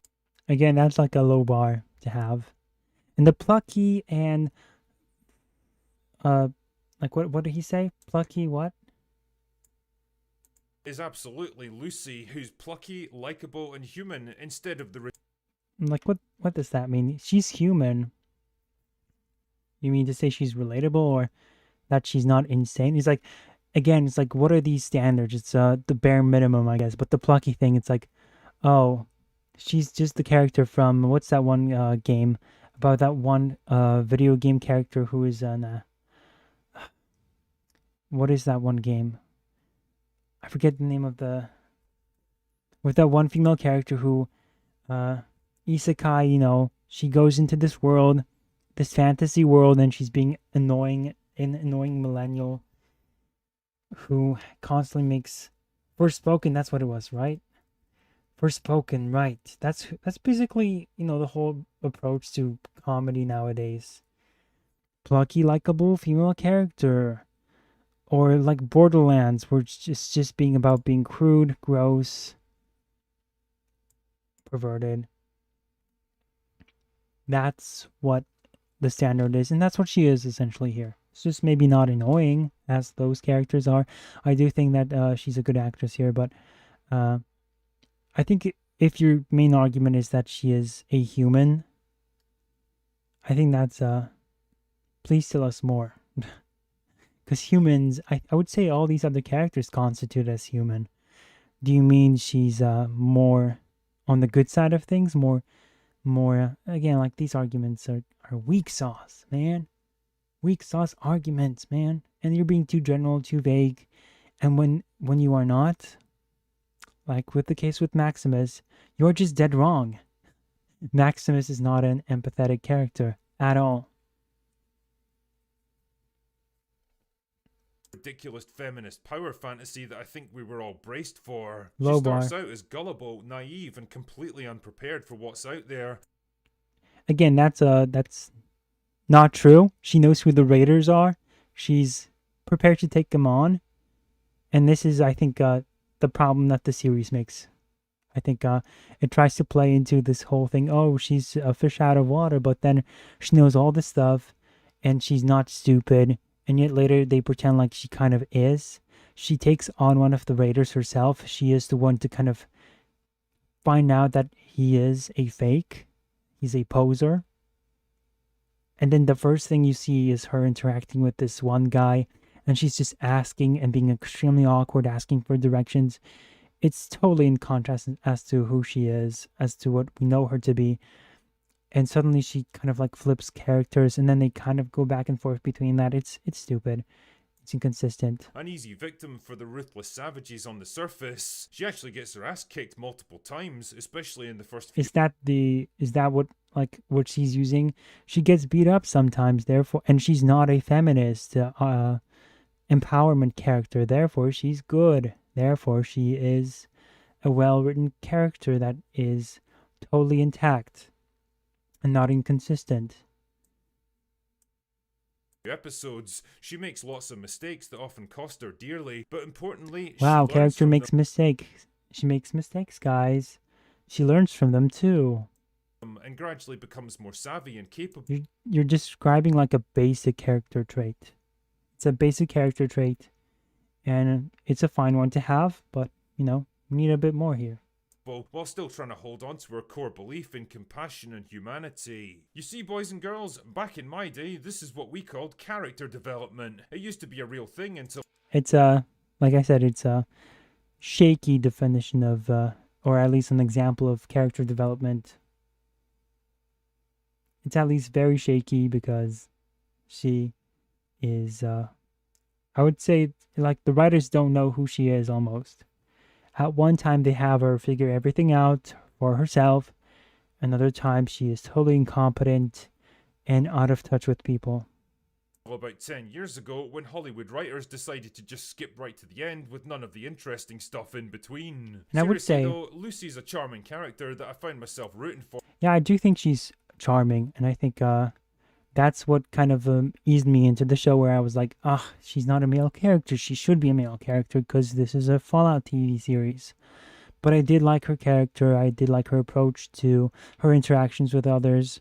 And I do think the actress is charming, and the line deliveries and everything about her is, you know, just the way she kind of talks, and she's very proactive and positive too. And I do like her confrontations with the cowboy guy who thinks you are going to become me because you are just one. It's kind of like the whole Joker thing. You are always a one bad day away from becoming me. That's her interactions with the cowboy, which is that, oh, you are just a naive little girl and you will eventually become like me. You think you're better than us, but you are not. And to see her kind of stand up for herself in those moments, and to refuse to make those, to become that cynical, I think that's what makes her so likable.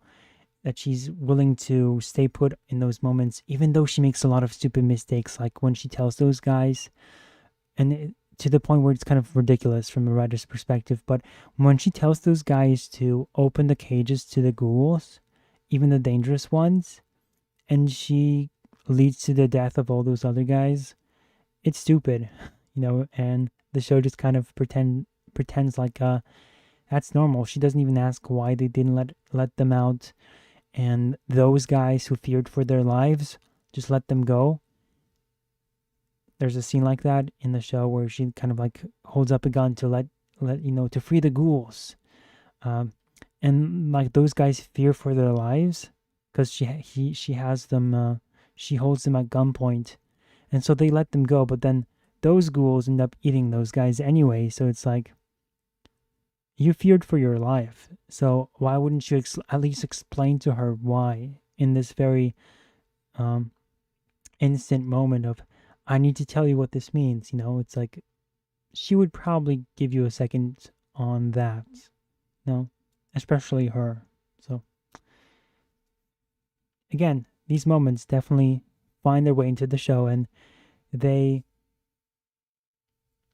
you see what I'm telling you guys. I gave you like at least, you know, I'm not a fan of the show, but I gave you a reason as to why I liked her. I did a better job at explaining to you why I liked her. Then there's a minute and a half left of this video, and I still don't know. I just got a very general sense of what he liked about her, but nothing specific. He never references specifics. It's very general, and it's safe. It's safe.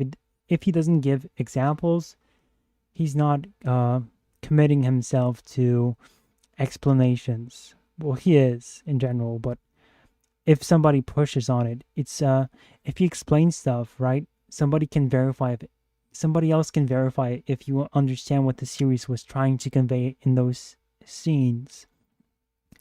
And he doesn't do that because somebody could verify and push back on it and say, well, you know, you're kind of wrong on this because X and Y.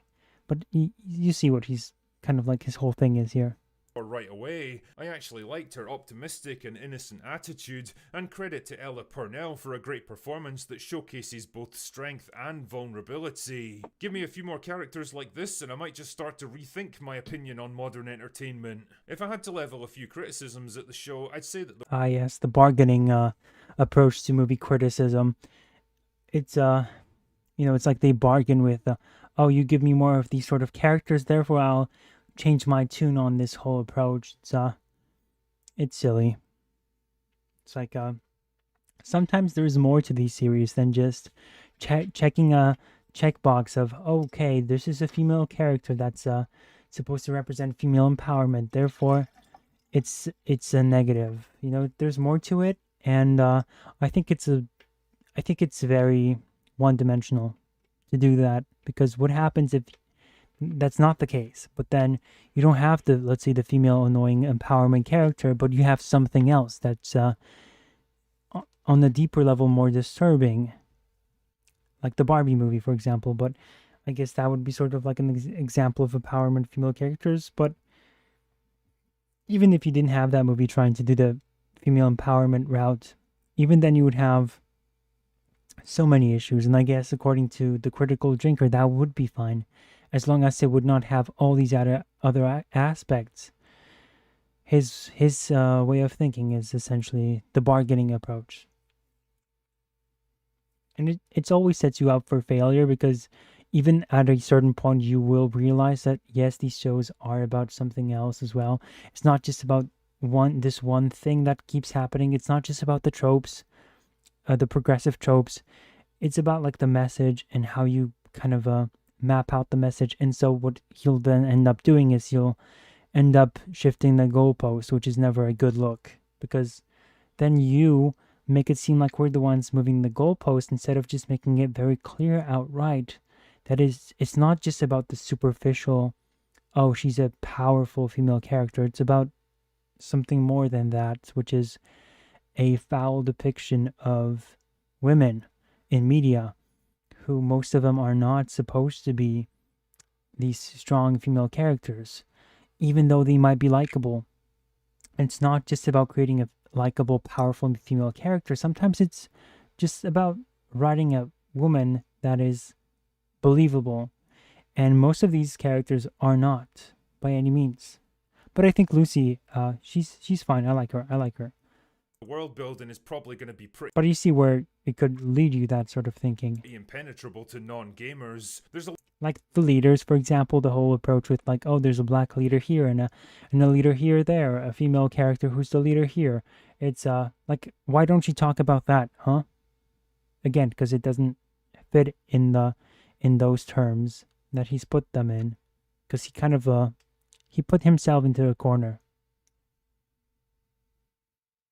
lot of outlandish stuff like the ghouls, the Brotherhood, the Enclave, the 1950s aesthetic, and all the little in-jokes and references that probably deserve more explanation than they get. And I can't shake the feeling that the show relies a little too heavily on member berries for fans of the games. Also, and I know this is probably just a budgetary thing, but the supposed nuclear wasteland looks remarkably green and lush at times. Yeah, that's what I said too. I don't remember there being trees and forests in the Fallout games. You can also tell that a lot of it was filmed in modern day cities that don't really resemble the aesthetic of the rest of the show, but whatever. It probably wasn't made on a massive budget, so I can forgive a few visual shortcomings. There's the mask, Far Cry Lego. There's the mask that you didn't like. Ultimately, I have to say Oh, there she is. That's the leader of the Raiders. I enjoyed Fallout a lot more than I expected. It's not quite in the same league as Last of Us when it comes to compelling human drama, but weirdly, I think I actually had more fun with it. Just like the games, it delivers more. I saw this one video that explained the difference between the video game The Last of Us and the show, and how in the show they end up changing a lot of stuff despite it being like the plot is the same, but the way they introduce and twist certain scenes make it seem like it's now more antagonistic towards Joel from the beginning, whereas the game was very much different about its approach to the character. So it's very interesting how they made those subtle changes. Subtle, not subtle, but they're there. of grim horror and harsh survival, but never quite loses the dark satirical humour that underpins its worlds. And if you're a fan of the games, or you're willing to go into it with an open mind and the right expectations, then I think you'll have a lot of fun with Fallout. Anyway, that's all I've got for today. Weak. Go away now. What a weak take. Oh, that was a weak Mr. Critical Drinker. Anyway, speaking of going away now, that's going to mark the end of this episode, or I guess the stream. Let's see, is there anything else do I want to show you guys? It's all Fallout related, I guess, and I think we covered pretty much most of it. If, I guess on Wednesday, I could kind of expand on what I thought about the series as a whole, but we're not going to focus too much on it because there's other stuff that I wanted to react to, and I think it's worth doing, like the whole Star Wars video game. What about the Fallout mod? We'll also tackle that on Wednesday as well, so I guess we'll pick that up on that day as well, because we're definitely going over time today. I did not expect to do that, but we're almost approaching 4 hours, which is crazy. It's probably a new record for us, and we don't want to go to 4 hours. Yeah, so apologies if I overdid it in this stream. That's the thing. It's like, oh, I wanted to mix between the game and the videos, and it just ended up going on for longer than I had expected. Yeah, talking about Fallout does that. Yeah, so true. Plus, it's not every day that I talk about Fallout, since I'm more mostly about like Marvel and DC stuff. And so, you know, it's you gotta lay the groundwork a bit more for the people who may not know. And yeah, that's my excuse. So let me have it. Let me have my excuses. All right. It is fine. Thank you, Far Cry Lego. But yeah, we'll take a look at that on Tuesday, as well as, you know, we'll play Doom. So, yeah. It's gonna be fun. We're gonna start episode 3 of Doom. So that's gonna be something. We'll see where that takes us. We're gonna go into hell, because last time it was us descending from the moon base that they had on hell, and that's going into hell as it is. Don't forget the Doom speedruns as well. Yes. On Wednesday, of course. I remember the first one for the hangar. I'll be interested to see how they tackle that one, since we've already played it, so that'll be interesting. All right. I will no longer hold you guys here hostage. Thank you for watching, as always. And thank you. Oh, yeah, right. I gotta close the poll. Let's see the results. So here they are. 16 votes. Wow, that's a lot of people who voted. So we got 43% people voted good/great. Wow, that's a lot of people. Wow, that's impressive. That so many people love that TV series, so I'm glad somebody like BX let us know why that was the case. And then we have 31% second to that saying haven't watched it or don't care. Cool. We have 18% saying it's okay mid. And then dead last is bad/awful. 6%. See, that's what I'm saying. It's like people like this show, and I think it's in the Critical Drinker's best interest to say something positive about it, even though he should be all up in arms about it, right? But no. So I'm in the bad/awful camp for sure. I'm part of the 6%, and so I thank you for anyone who watched this and was not impressed with the series. But I'm surprised so many of you voted, and so many of you think that it's good and great. Yeah. We only got BX commenting here, so I'm glad he let us know. I'll definitely try to look more into why so many people like this show. Almost 50%. And that's people who watch the show, or including the people who did not watch the show. So that's impressive, you know. people like this show a lot, so you gotta keep that in mind. In that case, yeah. Once more, thank you for watching, guys. Hosky says, "Oh, you are leaving. Peace." Yes. Thank you, everyone. And yeah, I saw you apologize, but I don't know for what, so I will forgive you this time around. Forgive me too. All right. That's it. Let's close this. But yeah, the poll results are very interesting, and I'm glad so many of you voted. All right. Take care. See you in